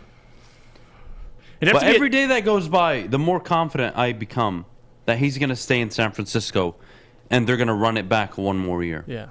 It's got to be a team I don't know why roster. they would do that unless it was a packaged offense or it was 60% Jimmy G, 40% Trey Lance. But at that point, like... I know, I get it. Yeah, just play Trey. But it doesn't make any sense right now. It doesn't. And you have to look at the teams that have at least a good roster. I mean, I don't think Jimmy G's going to a team like the Texans who have a terrible roster. Like, he's clearly... The market for him is really essentially Carolina or the 49ers. That's it. Jimmy G... Tampa Bay going to bring in Jimmy G to be Tom Brady's backup. That'd be hilarious. But yeah, Tannehill... I mean, the Titans aren't trading away Tannehill for Jimmy G. That's not happening. So it is. It's 49ers essentially or the Panthers. That's it. And you're probably right. He might even stay in with the 49ers because Trey Lance is now, he missed his first year, correct? He hasn't missed. So, 2 years. Patrick Mahomes missed 2 years. So it wouldn't be crazy if they played Jimmy G this year. Maybe they don't feel Trey Lance is ready, but again, you're only going to get better by playing. And Trey Lance, whether you like it or not, I mean, maybe they feel they have too talented of a roster to put a second-year guy behind there, but that's up to Kyle Shanahan. He only knows best. Maybe Jimmy G does return. That's probably the most likely option. DZ, you're just no. You just know Lance is not ready. Shut the hell up. Honestly, he's ready. He's ready. Go look at the practice footage. The guy makes throws that Jimmy G and I would say only 6 to 8 quarterbacks in the NFL could be making right now. It's ridiculous. The guy looks like a phenom in practice. Yes, it's only practice.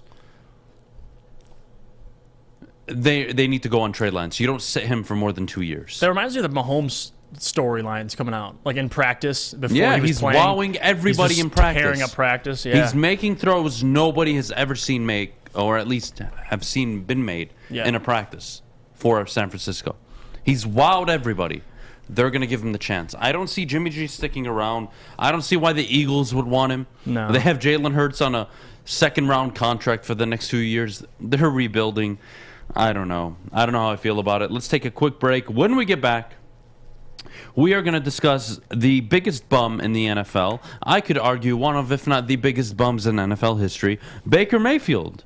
What should the Cleveland Browns do with Baker Mayfield? What it means for the Lions and their trade market at the number 2 overall pick. We'll get to all that after the break. Maddie? Yes, but before we go, we do need to hear about our friends at Planet Fitness. Planet Fitness, the official studio sponsor of the Woodward Sports Network. Your fitness is essential. Ladies and gentlemen, for $0 down, $10 a month, you can get started at your local Planet Fitness. Again, your fitness is essential. Physical, mental health, workout as often as possible. Get your mental and physical health in shape. There's no better time and no better place to start than Planet Fitness. We'll see you guys right after the break. Fellas, let's be honest. We like things to be easy. We like simple stuff, like sports 7 days a week. We like things uncomplicated, like Lady Jane's Haircuts for Men. Open 10 to 8, 7 days a week. Walk in anytime. Sign in, sit down, watch your favorite team play, and before you know it, your hair will be game ready. Open 10 to 8, 7 days a week. Walk in anytime. Lady Jane's Haircuts for Men. It's wicked awesome. What do you get when you mix fresh, juicy, hormone-free chicken with our savory signature sauces? The best damn wings you've ever had. Wing Snob Traditional Wings. Try our Jamaican jerk or lemon pepper. And we toss them to perfection. When your wings are this good, it's easy to be a snob. Order online at wingsnob.com today. Wing Snob. We just have better wings. The only sports network in Detroit that starts with a W. You know, because we win. Woodward Sports, Detroit's winning sports network. The weather is starting to warm up here a little bit in Michigan, so it's time to get your base tan on. No better place to do that than Chili Peppers Tanning. That's where you'll find the cleanest salons in the D with spotless sanitized rooms and trained certified tanning professionals. Join the Pepper Club for all the best deals. They're going to beat all your competitors' pricing by $5. And of course, don't forget to pick up Australian Gold, Designer Skin, Caltan, and Swedish beauty lotions. Chili Peppers Tanning, that's where you'll find the hottest bulbs, the hottest deals, and of course, the darkest tans. I need to get my tan on probably this week. Guys, you know who else needs a tan? Baker Mayfield. Yeah. No, he just needs to He leave. just needs to get better. I think that's the You know problem. what? I think our government should fund a new project. We should go make a new country and just let Baker Mayfield sit there by himself. I think that's what we should spend our tax money on. Yeah. I mean it. I'm sure that'll go over well with the public. You know what? We should send him to the Arctic. Arctic Circle? All right. Send him there. Build him a nice igloo. It's actually pretty warm there. They're getting worried down there. Good global warming. I'm all for it. And we give him one spear. Okay? Maybe a few. I don't want to be mean. And we let him go, live his life out in the Arctic. The only problem is there are people that go down there, like scientists, to check the weather and the polar bears and whatever. So hopefully they can do a clinical study on what the hell a Baker Mayfield is, because nobody knows. It sucks. That's all we know. Well, what I'm saying is he's probably going to have a better life there than he is here. Oh, no, I doubt that. I highly doubt that. Being in the freezing cold. It's not cold down there. It's like 70 degrees right now, Fahrenheit. It's like 25 Celsius. That's warm. Warmer than here. Okay, we'll specifically send him to Antarctica. Is that better? Well, yeah, that's what I'm saying. It's warm down there. That's what I'm saying. It's not 70 degrees it there is. right now. I will look it up right now. Please. I promise you it's not 70 degrees right now. Okay. I should backhand you for saying that. You won't backhand me. You won't backhand me when I'm right. Antarctica. I'm waiting, Fish. Just send him to Canada. That's fine. Oh, go Canada. He'll do well in the CFL. You know what I'm He could play in the USFL. You know what I'm struggling with? We just had a 10-minute conversation. Hey, Wasim Mackey, go fuck yourself. What are your thoughts on Jim Caldwell as OC in Detroit with Baker Mayfield at the helm? I think you should go fuck yourself this morning, huh? Wow. That's what I think, Wasim. That's what I think. Oh, God. We just spent Baker Mayfield and Jim Caldwell. There's no better way to piss me off in a goddamn morning. We just spent 10 minutes talking about Jimmy G and how there's no market right now. And now we're going to talk about Baker and his market. Yeah, Baker Mayfield, I think what they need to do is cut him. Yeah. Let him go sign with the USFL team and just go into the abyss, and maybe we'll see him driving a garbage truck here on Woodward and cleaning up garbage for a living. Who knows? Well, I don't even want him here in Detroit, period. Yeah, nobody wants him here. But so even if he's driving a garbage truck, he can stay in Cleveland. Yeah, it's going to be interesting to see what he ends up doing. I mean, it really is. I wish I could name a destination for him. I guess Carolina, but if I'm Carolina, I'd rather take Jimmy G in a heartbeat. So it's tough. I don't have an answer for his market. I don't think anybody really does. Maybe cut him, take the hit, because you already signed your backup quarterback before you even dealt him. Yep. Jacoby Brissett. Yeah, is now I'm not trying to be Brown. dramatic. I'm really not. But if I'm just speaking very honest, very forward with all of you, the idea of getting a Baker Mayfield in Detroit, I would never accept. I wouldn't allow it. But beyond that, like, we need to stop this Jared Goff, just how we ridicule him. It's unnecessary. We all agree he's a bridge quarterback. And if you have a friend that thinks he's the franchise guy, do me a favor. Just go grab a baseball bat and hit your friend over the head, and then we have one less stupid person on this goddamn planet, and everybody's better off, right? We have one less person wasting oxygen. So there's a strategy there. We all accept he's a bridge quarterback. Nobody wants him to deliver a Super Bowl to Detroit. But what you want him to do is be the bridge guy that allows you to develop a culture of success while you go out and find your quarterback. Could be Malik Willis this year at number 2. Who knows? What I do know is I'm done with the Goff slander. He's here to do a job, and that is it. Baker Mayfield can go be the assistant quarterback coach at Oklahoma. That's his best job, best gig yet. Yeah, Doughboy Steve said Mayfield back to the Sooners through the player portal. Oh, I mean, he's like 27. to be honest with you, if I'm an NFL team and I'm looking at Baker Mayfield, I wouldn't sign him on a 10-year, $1 deal. It wouldn't be worth it for me. You hit him with a $1 deal? You couldn't pay me 10 years, $100 million to get Baker in Detroit. You couldn't pay me $100 million to get that ass fuck in Detroit. And who would? There's no chance in hell I would ever accept Baker Mayfield in Detroit. Even a team that absolutely needs a quarterback, like Houston, hell no. I would rather go another 58 years of losing and being the worst franchise in NFL history than to have Baker Mayfield start for the Lions for one season. Did I make myself clear? Have you heard of change of scenery, Adham Beydoun? Change of scenery is a real thing. Odell Beckham Jr., change of scenery. Oh, wow, look at that. Change of scenery Antonio works Brown, for guys change who of aren't scenery. douchebags. Baker Mayfield's a douchebag. Yeah. By and the way, he sucks at the quarterback position. By the way, you're allowed to backhand me. It was, the temperatures I were know, I'm 70 gonna backhand above you. average. Fish, I would have... Jackass. So they had a It's not 70-degree 70 change. degrees in the freaking... Whatever. No, but they had a 70-degree change, and everyone's worried. Fish, I would agree. Fish, I would agree with you about a scenery change for players, but for a guy like Baker Mayfield, who's coming from a roster who had a run game, one of the best offensive lines, a pretty good wide receiver core, 2 great tight ends, and a good defense, and a great head coach, and you couldn't win games, I'll pass on that. They made the playoffs last year. They beat a Pittsburgh team who's fragile as paper, so I'm good. I'll pass. Mayfield teams, and that's probably why the market's so dead. Oh, you guys are so Big ignorant. reason. Jared Goff is going to get MCDC fired. No fuckface. The only one that's going to get MCDC fired is MCDC. If he can't fucking coach. It's not rocket science, guys. Idiots everywhere I go. I can't get rid of them, Maddie. Can't fix stupid. I Swear to can't God. fix you. Just can't fix stupid. What's up, Fish? Stop swearing. I can't help it. Let's be all calm and happy. I hope Terry Foster changes you, by the way. It's Turtleneck Terry Tuesday. Foster ain't You can't- changing shit. I'm going to choke out Terry one of these days. I'm going to choke out you first. You won't see April 4th. Shut up, mister. Oh, it's 70 degrees in the Arctic Ocean. Shut the hell up, 70 Fish. degrees above average. Similar. Not really. But Listen, it's people like you that spread fake news around this world and get us all in trouble. Oh, I spread so raised much my fake hand. news. I love fake news. I said 70 degrees above. I changed myself. I said 70 degrees above average. Yeah, but it's too late. You already put it into the universe. You already put it out there. So even if you go back on your word, it's already out there for everybody to consume. Okay, but people do that all the time. That's not a good thing, Fish. So you're one of the problems. So if I was the dictator of this country, you You're would be also eliminated. a problem. You would be eliminated. So would you. I'd eliminate you first. Try to. Oh, God.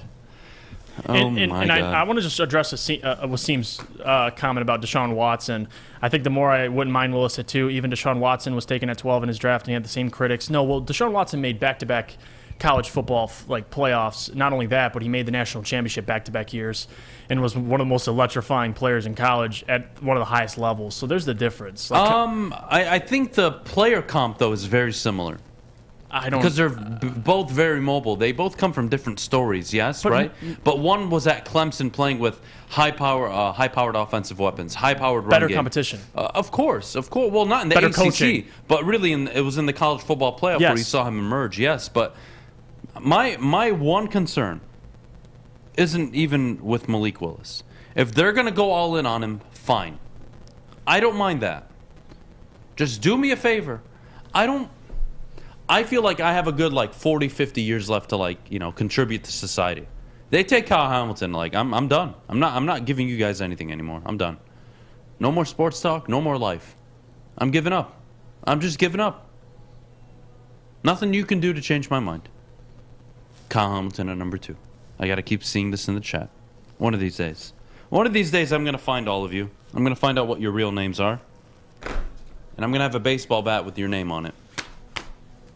Or you can bring me a baseball bat down here at Woodward, and I would love to sign it and then hit you in the head with it. Is there a benefit that comes out of that? Yes. Oh I get to release some of my stress. Then you get a concussion? Don't worry. I'll make them sign a waiver, Fish. Okay, seems pretty stupid, but, if they really want to get hit, then Thank you for pointing out the obvious, Fish. You're welcome. Thank you so much, buddy. You're very welcome. All right.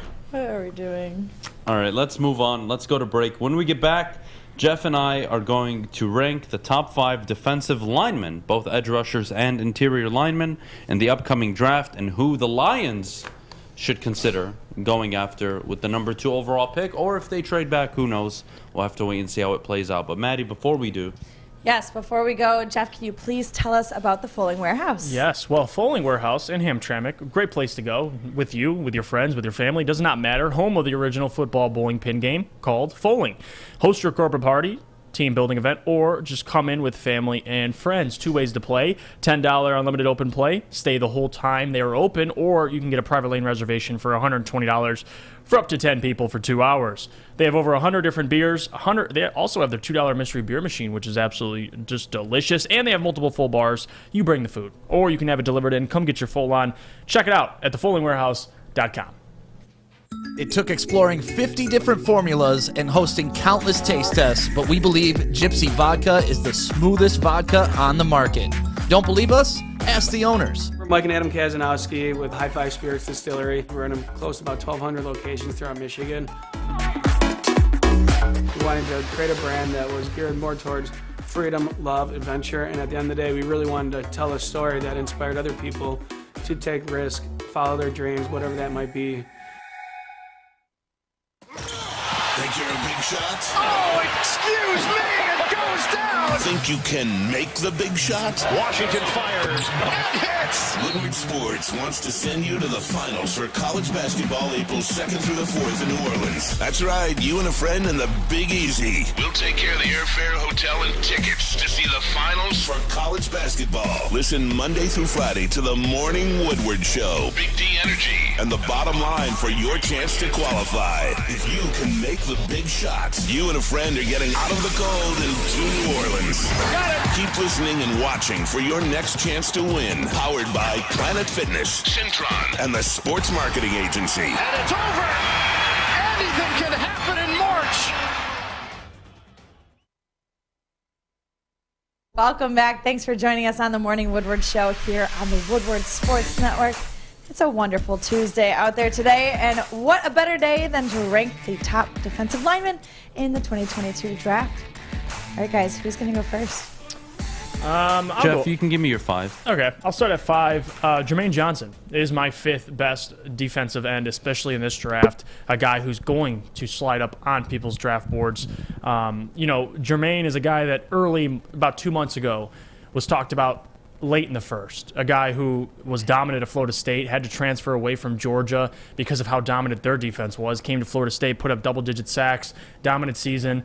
Give me Jermaine Johnson at number 5. I think he's still going to find his way somewhere in that top 15. He's that good. So Jermaine Johnson, for me, 5th best defensive end in this draft. All right. All right. I'm just going to give you my 1 through 5. I feel like it's going to be a lot easier. I'm going to go Aiden Hutchinson, number 1. Trayvon Walker, number 2. Kayvon Thibodeau, number 3. Jordan Davis, number 4. Devontae Wyatt, number 5. Wait, you don't have... So we're going D-line or DN? Just defensive line, across the board. Okay. Yeah, I took fat-ass Georgia out of Purdue out of it. I was considering Boye Mafe, but I wasn't ready. Jermaine Johnson had to get pushed out for the interior lineman. I think there's a value there. If anything, I could take out Wyatt at 5, and I would put Jermaine Johnson, but that's nothing I'm too committed to. It's really the top 4 that I'm concerned with.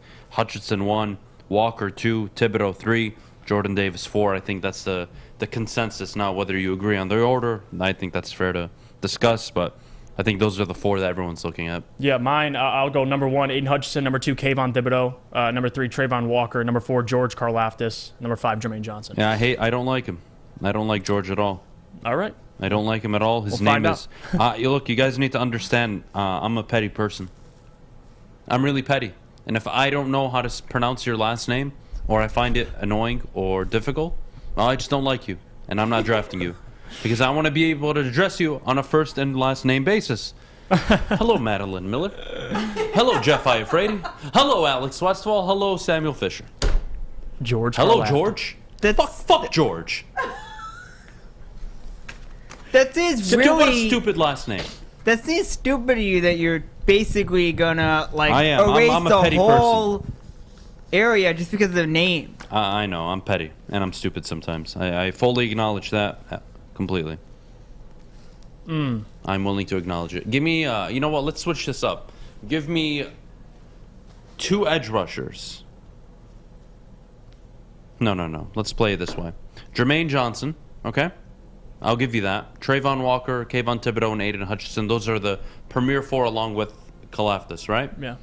Who are the 3 defensive ends you're looking at late first round on that you have your eye on? If they're on the board, you're considering it. Well, Boye Mafe, number 1. That's the consensus, That's right? the consensus. If you can, let's say they do draft Kyle Hamilton, you better hope Boye Mafe is there at 32 or 34. That's your guy. After that, Cameron Thomas, a guy that you've been high on, another guy that I like a whole lot. He's definitely going to be in that position.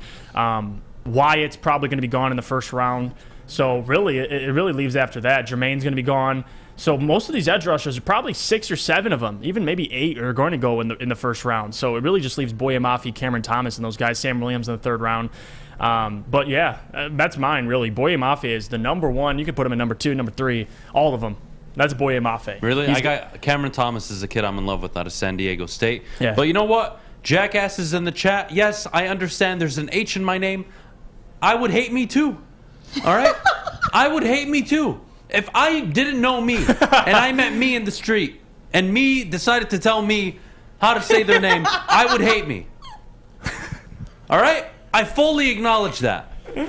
So me and George are in the same ballpark.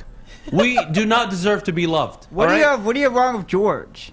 Just because it could be spelled so many His ways? last name, what is it, Karlaftis? Yeah, Karlaftis. Karlaftis. All right, see, it's not that difficult, but once you say it a few times, you get used to it. Now you're like, well. All right, so maybe I like him now. maybe now he's in my top 5. I changed my mind. Man. I changed my mind. God. He's in my top 5 now. Good edge rusher. We should draft him. Jesus Christ, changes his mind more than a mood ring. I love it. I love it. No, honestly though, can I ask you this? Why do you have? And I'm not. This isn't me challenging or anything, but Yes, it I saw is. you. Yes, it is. Yes, it is. No, well, I'm genuinely curious because you're not alone. You're not alone on this. Why do you have Trayvon Walker ahead of Kayvon Thibodeau? Is it just because you know what you're getting? It's not getting? even the concern that most people have with Kayvon Thibodeau. I actually think he's still going to work in the NFL. He's too goddamn gifted. Yeah. Just look at Trayvon Walker, man, and you can't ignore the grade he got during the combine. A 9.99, only behind the only player to get a 10, which is Jordan Davis. Yeah. And you got to look at his raw, innate ability. Can he get better at jumping the line of scrimmage better, getting off the line, better technique? Sure.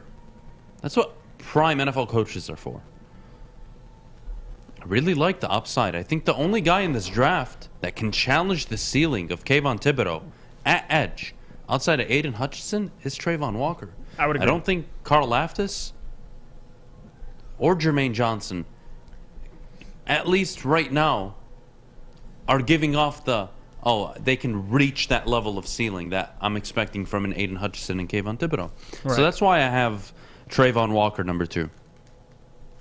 I don't got an issue with it at all. I mean, I have Trayvon right behind Kayvon, but again, like I love the argument. I was high on Trayvon for a long time, so I know other people are going to be as well. And if you trade back, Trayvon's a guy that's going to probably be available within the top 7, top 8. So that's an option for the Lions. I think the DN class in this draft is so deep. So I get the Kyle Hamilton lovers, but again, that doesn't change the fact that number 2, positional value, you go after any of these guys. You have really your pick, your cream of the crop, whether it's Kayvon, Aiden goes number 1. You can't go wrong. Kayvon or Trayvon Walker, it's about really who they think has a higher upside. That's up to Brad Holmes, but the DN depth in this class is quite something. I mean, regardless if I want a DN at 2, there's still like 6 to 8, maybe even 9 DNs that are probably going to have pretty productive careers, which is crazy to think about. Yeah, look, I think you're going to be happy with an edge rusher you take now. Yeah. Look, I am willing to have a conversation with you Kyle Hamilton nuts, you freaks, you dumbasses. I'm willing to have a conversation, all right? Now, let's say I entertain Kyle Hamilton at number 2, okay? Fine. Who's going to be available for me to select at 32 and 34 that I can get on the edge? Who? What the hell's going on here? Oh, that person's day just got ruined. Man, why do cops got to do that? Like, why? Why? Like, why ruin her day? What was she doing? She was drinking her Starbucks coffee. She was driving down Woodward. It's probably speeding. She was probably speeding because she's a dumbass. Well. But why do you got to pull her over? She was like 7 over, dude. Fuck you, man. For people who don't know, someone just got pulled over right outside our window. Police are assholes. No, like he's actually coming in here for you. I hope so. I'm waiting for your somebody baseball bat threats. Look, honestly, when I get arrested one day, I'm just going to put my hands behind my back and accept it. Like the evidence is on Woodward. I'm just going to turn myself in, I think. I'm just going to walk down to the precinct today. He's going to be like, hey, are you the guy who said draft the cocaine? Like I did. I also said I would kidnap Cade McNamara. I also said I would kill Baker Mayfield. I've threatened a lot of people in the last 2 months. Sorry. You're not sorry.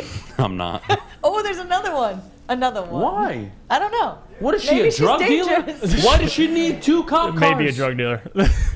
I wonder if she is a drug dealer. Speaking of drafting the cocaine, you know what probably happened? She probably said, "Write in your manager," because there's a lot of people that do that. Karen. Oh, she's a Karen. She's a Karen. Well, if she's a Karen, then she deserves another cop car. I would guess that. One. She's like, I didn't do anything wrong. I need to see your badge. Where's your badge? I need your manager. So that's probably why there's a second cop car in there. It seems a bit unnecessary. All I know is they're now blocking me in, and who gives a shit, man? You shouldn't even be parking there. You're right. So shut up. But I do it every day anyways. I know. God. All right. Adam, admit nothing with your lawyer present. Jake, I am my own lawyer, and I am guilty as charged. Also, Jack, I will never be Adam's therapist. That is way too much for me to take on. Yeah, that's why I don't have a therapist. They decline every single time. I go in, they don't last 5 minutes with me. What the hell do you say? I tell my story. It's confidential. You say, I want to hit this guy with a bat. I want to hit this guy with a bat. No, just tell them what I feel, and I draft the cocaine. And then they just panic, and they kick me out of the room, and I don't even have to pay. Also, for the record, Stick parks there all the time, so I don't want to hear it. Yeah, but it's in the Woodward truck. It's for branding purposes. Wow. Okay, brand my truck. I don't care. Tape it up. I'm just going to write Woodward Sports totally on off the side. subject. Do you think she has cocaine in her car or no? Should I go check that for you? Can you go outside and ask? Should I go check? Should I say I'm dead serious. Ask the cops if she has drugs on her. You want me to go check? I'll take my microphone with me. Interview? Yeah, well, I'll say I'm from the media. I'm just saying. All right, I'm not even sure where the hell we're supposed to be going right now. I kind of got us really off track. I apologize. One of the cars are moving. We're clearly not. No, you're supposed to be talking about... Well, we have to get to the quarterback situation. Malik Willis pro day today. We got to get to that in, 3 minutes? Okay, 2 minutes, Adam, really. look behind you. This 2 minutes. cop car is just backing all the way up. Yeah, because he was an idiot. They didn't need help. Who cares? No one's talking about the police here, Fish. If you're out on Woodward, watch out. Let's go to a quick break. When we get back, the Lions, the quarterback situation, but more so what they're going to do at number 2 overall. What quarterbacks are likely to hit or miss. We have a big pro day for Malik Willis today. I think he's going to impress and make more people fall in love with him. What does that mean for Detroit? We'll get to that after the break. But before we do, Maddie? Yes, before we go, Jeff, could you please tell us about our friends at the Sports Marketing Agency? Yes, well, our friends at the SMA have been leveraging pro athletes and other notables for a decade against the issues around mental health and substance use disorder. Now, with the help of NFL alumni Sean Jordan, has been able to save lives and take a stand against these issues. And that's why, soon coming to Woodward Sports, the Sports Marketing Agency podcast called This is the F Word series on fentanyl. If you're struggling with substance abuse or mental health, they're here to help. Go to thesportsma.com and let them know Woodward Sports sent you. 6 dark corners, a driveway and a patio, 5 windows that could become doors. Every house has unique security challenges. Guardian Alarm has more tech, more team, and more ways to help keep them all safe. Get a professionally designed and installed security and smart home system from Guardian Alarm. Sign up today and get a free video device. Guardian Alarm. Smart, right from the start. Call 1-800-STAY-OUT. Comerica Park. Sunshine. The crack of the bat. More sunshine. Warmth. We're almost there, Detroit. Summer 2022 will be the summer of Woodward sports. We just gotta make it through this damn cold first. Thanks for joining us on the Morning Woodward Show here on the Woodward Sports Network, where Adam owns up to everything that he says. Anyways. I mean, we all have different ways of relieving stress, right?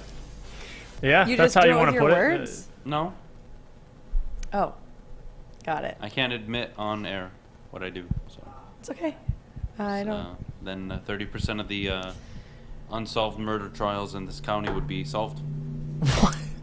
I'm This man is. So you just he's pounded lying. yourself after you didn't want to? That seems smart. He's not incarcerating himself. He's all right. Malik Willis pro day today, Liberty.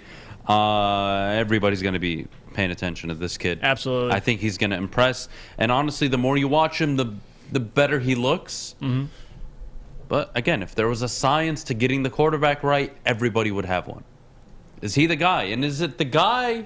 And of course it would be the guy in a class where everyone thinks it's weak that comes out and is actually a very good quarterback.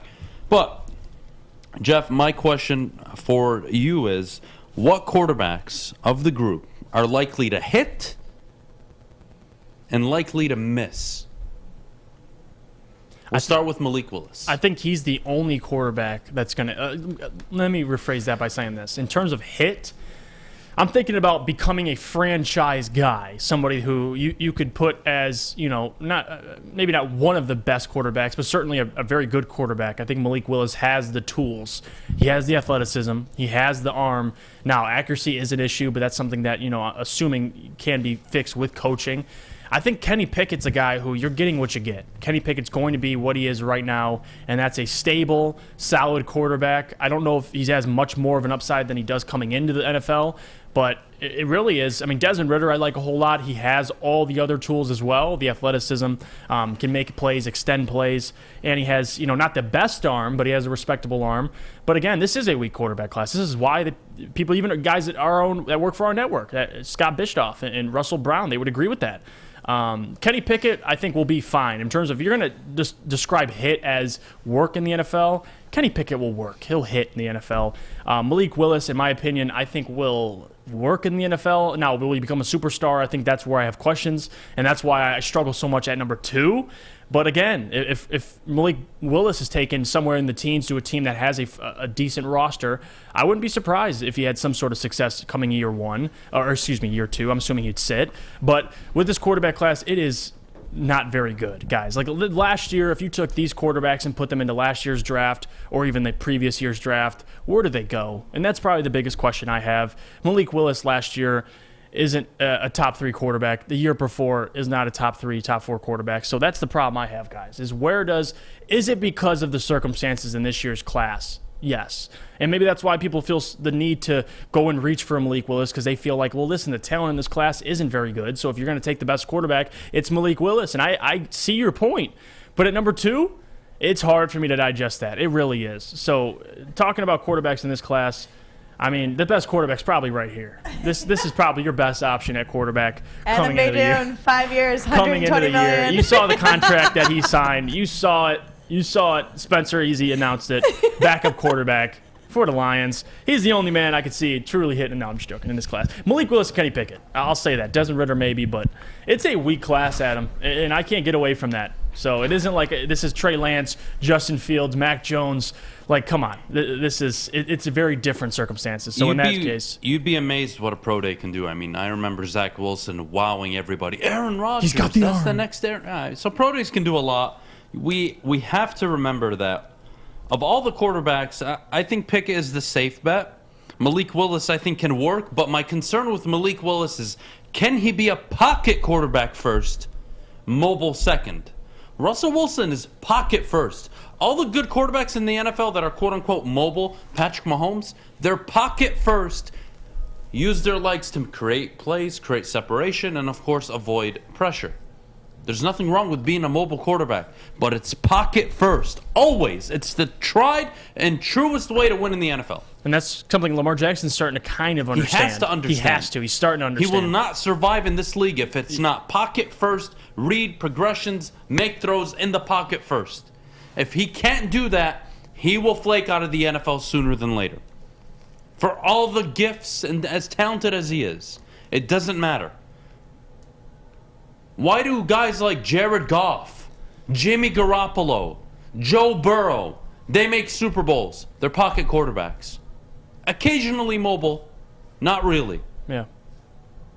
Make the damn throws in the pocket. That's your job. That's your job as a quarterback. Unbelievable. Unbelievable. But the quarterback market's going to spice up, Jeff. Yeah. And we're going to transition now from not only these quarterbacks hitting and missing, but what does it mean at number 2 overall? 1 for Detroit and 2 for the trade potential that Detroit has. Are Detroit in the market for Malik Willis? Are you confident in that? And number 2, what does the trade look like and who is it with?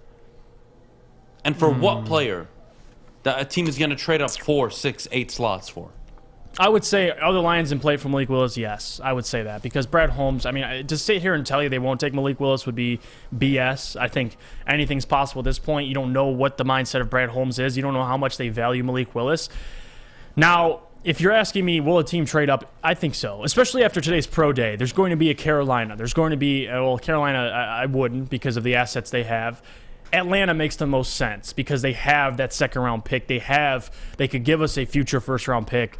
If you're able to land 8, and maybe that 43rd pick they have in the second round, and then maybe a next year pick, first-round pick, not only will you have a first-round pick next year to go up and get your quarterback, but you have another second-round pick. You can still land a great player at 8. You could take a Devin Lloyd. You could take whoever you want at 8, and you could still walk away pretty happy with the draft, getting more assets. So, yes, absolutely. I think Malik Willis, after today, whether it's to all the smoke, whether it's all smoke or not, Brad Holmes likes Malik Willis. I think we can all kind of mutually agree on that. Does he like him at 2?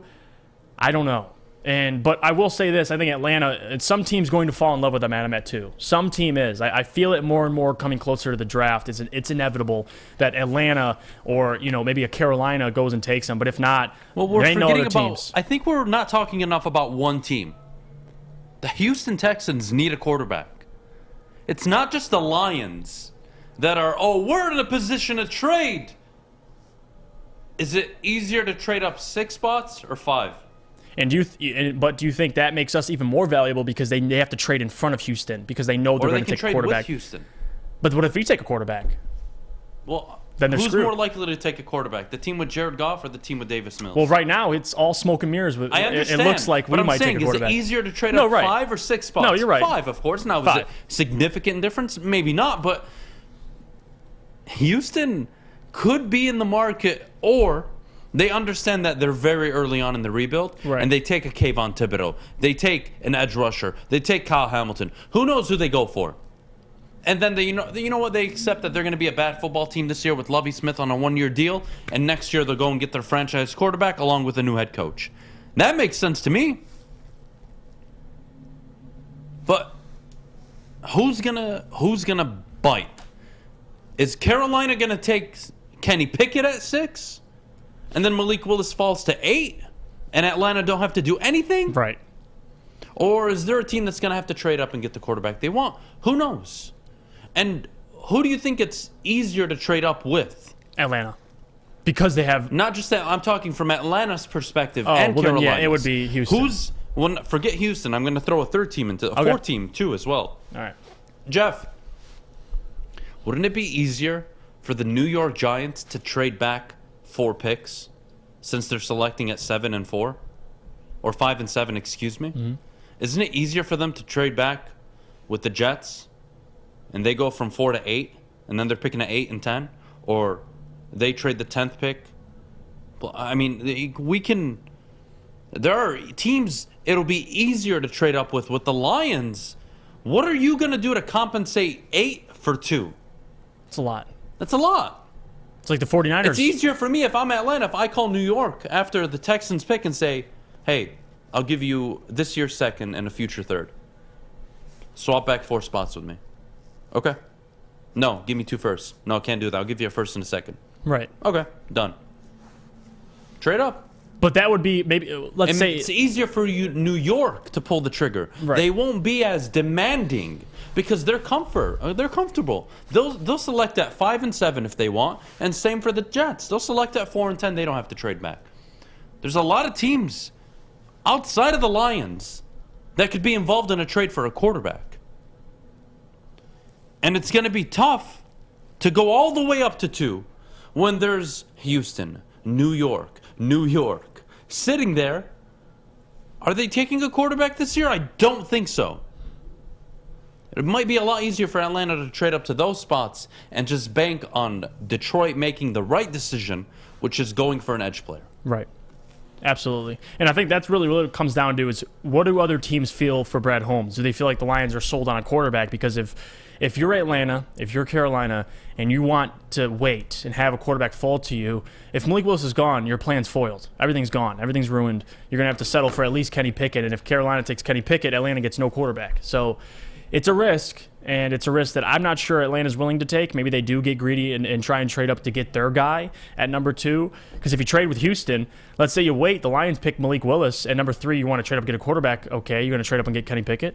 Malik's gone. So I think it really does come down to what other teams value and what they think Brad Holmes is doing, because if they really do, and this is what I love about Brad Holmes, he's very sneaky. Doesn't talk a whole lot about what he's doing. He says he likes a lot of players, but doesn't give a lot of information, and that's important because it leaves teams guessing. And Atlanta might call up Detroit thinking we're going to take a quarterback, thinking, all right, we got to make a deal and we got to get it done because we don't want to wait and stay put, and whoever falls to us will take, because there's teams in that top 6 that need a quarterback.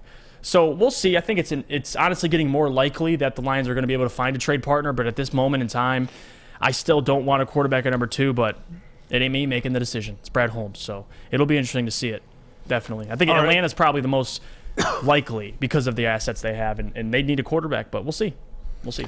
All right, well, tomorrow we'll recap Malik Willis's pro day. I'm really excited to talk about that, get a chance to be able to watch it after the show.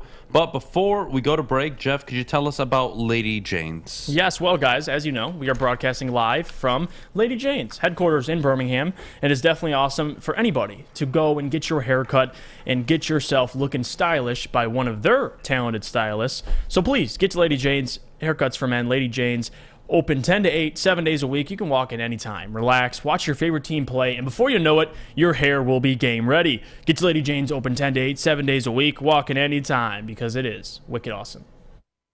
Life is full of hard choices. We're here to make one of life's biggest decisions as simple as possible. My name is Christina Gennari, and for over 20 years, I've helped hundreds of families buy and sell homes. We cover all of Metro Detroit and more, from large luxury homes to starter homes. We will work hard to make sure that you get the home of your dreams. So if you're in the market today or even thinking about buying or selling in the future, make the obvious choice. Christina Gennari, the obvious choice in real estate. Visit us at soldchristina.com today.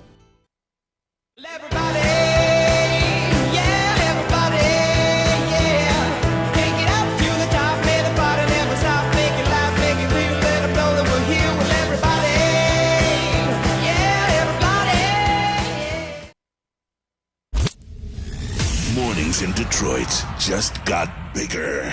Starting April 4th, Terry Foster joins the Morning Woodward Show. That's right, the Motor City icon is now going to be on Woodward Sports every morning. So make sure you're waking up 8 a.m. to 10 a.m. daily to hear the Detroit legend along with Adham right here on Woodward Sports.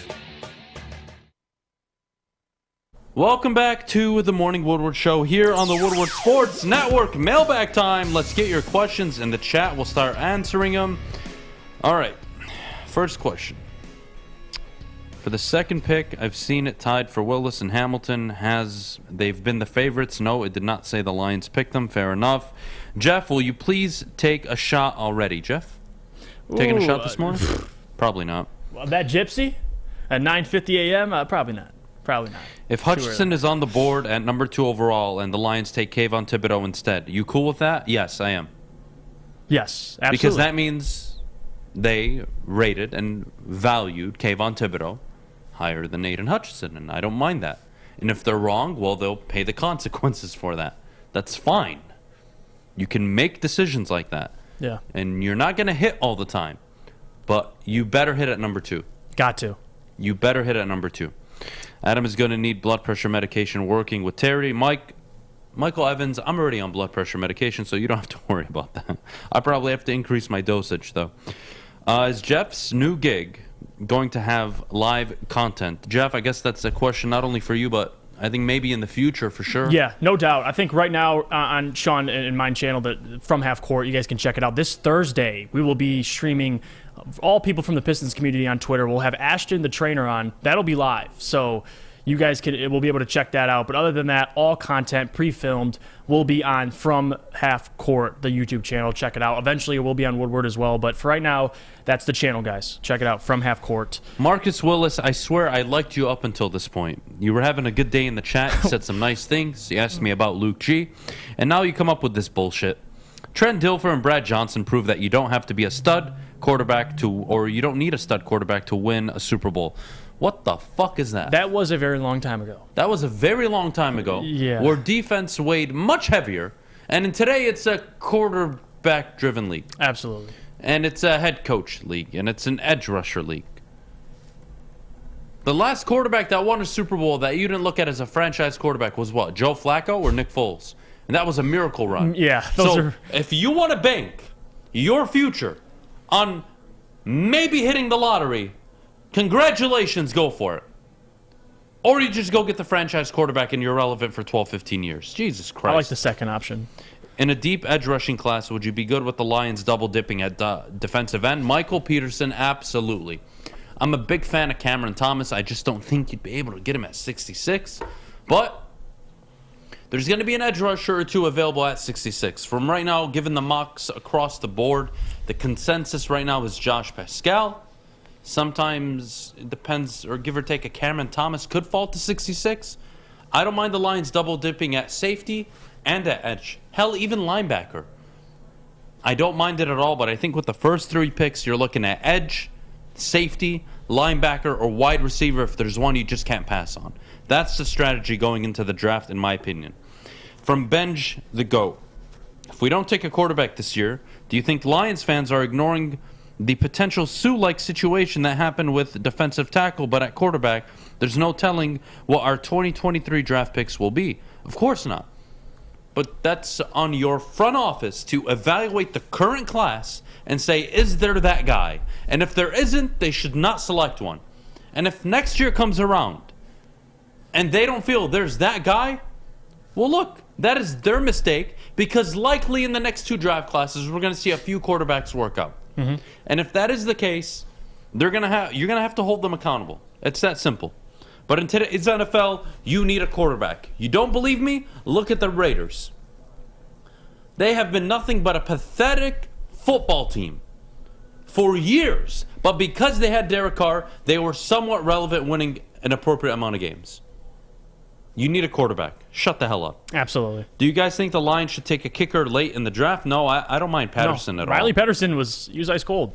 Yeah, I don't mind him at all. I like him. Live draft show reaction starring Adam. Absolutely. We do have a draft show live, getting prepared. We will make the announcement soon. We will be live for the entire first round, picks 1 to 32. Can't wait. I'm excited for what the Detroit Lions are going to do that night. We're going to have myself, Stick, Scott Bischoff, Russell Brown, an abundance of guests. We're going to be inviting a ton of local YouTube Lion podcasters. It's going to be a great time, just like we did last year. I'm excited for it. Do you think the Wings are going to win more than 2 of their next 5? I have to check who they play, but given how they're performing right now, I think it's a safe bet to say no. Jeff?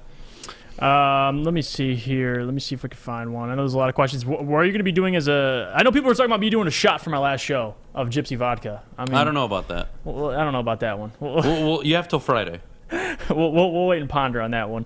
What do we got? Is there going to be a draft pool to see who gets it right? I don't think so, but we can consider it. Adam, how many vests do you own? I'm thinking over 5. I actually only own 4. So you were close. It was close. I own 4 you different were close. vests. I better get an invite too. You're all invited. Colts have been missing a quarterback for years. Thank you, Rob Swift. Absolutely. They need a quarterback, and that's why with even that good roster, they can't get over the hump. It's pretty simple. All right, what other questions do we have in the chat? Brad Holmes going to have guys looking crazy once this thing happens. Yeah, look, man, I think they've got the right GM in place right now. I really do. It's a guy I'm very confident in.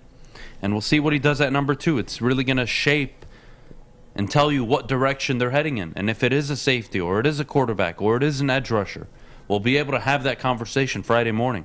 Mm-hmm. The real question is, how many turtlenecks do you have, Adam? I want to say I only have 3. I think I only have 3. I like this question. With the Lions smoke screen on Willis, would you rather the Falcons trade up to 1 so we can get Hutchinson, or they trade with us and we get a future first? I think if they trade with us, we get a future first. Yeah, I'll take the draft capital. Yeah, no doubt about it. That's the easy question. Spencer, shut the hell up. Pistons fan, how many games do you think the Lions would have won last year if you had Dan and Ben calling plays all year? I think they win 2 more games. Yeah, they probably could squeeze out. They're a 5-11-1 team last year. It's not going to be that much of a difference. They were so disorganized to start the year. Even if they had come in Dan's way, you can't negate injuries, everything that happened, how the season played out. No Taylor Decker for the first 6-7 games. I still think they're a 3 to 5 win team at best. If David Ajabo isn't there at 66, what do you think about taking Daniel Falele? You're looking at me. I don't know how to say his name. No, I know. I wish I could say it too. Falele. Is it Falele? I'm gonna look him up now. I'm curious. I really don't know. Oh yeah, it is. It is. Brandon Kinder says Kayvon Thibodeau is hurting his own draft stock on purpose to go to a better team. What's the best situation for Kayvon Thibodeau within the top 5 picks? Jacksonville, Detroit, Houston, New York, or New York? I think the best situation would be the Giants. Yes or no? Or the Jets. That would be my guess. And if what you're saying is true and he falls to 4 or 5, I think he's landing in a big market city. It fits his personality. I think New York's a really good fit for Kayvon Thibodeau. But does he fall to 4 or 5? We'll have to wait and see how that plays out. Gotta see. All right, we are in a day where Adam wanted to jump off a bridge with Willis, but now he won't off himself, but we'll just take the mental pills instead. Marcel, you don't know that. You don't know what I'll do. And I don't know what I want to do. Would you guys consider highly coveted DB Nigel Thornberry at 32? Easy. That was a great video, dude. Great video. The answer is yes. If Ben Johnson is as good as advertised, how long does he last before a head coaching gig shows up? I'm going to give Ben Johnson his end of his 2nd year as offensive coordinator. He'll be interviewing for jobs very seriously, but I think it's till the 3rd year. 3 years of being the offensive coordinator if it works out here in Detroit.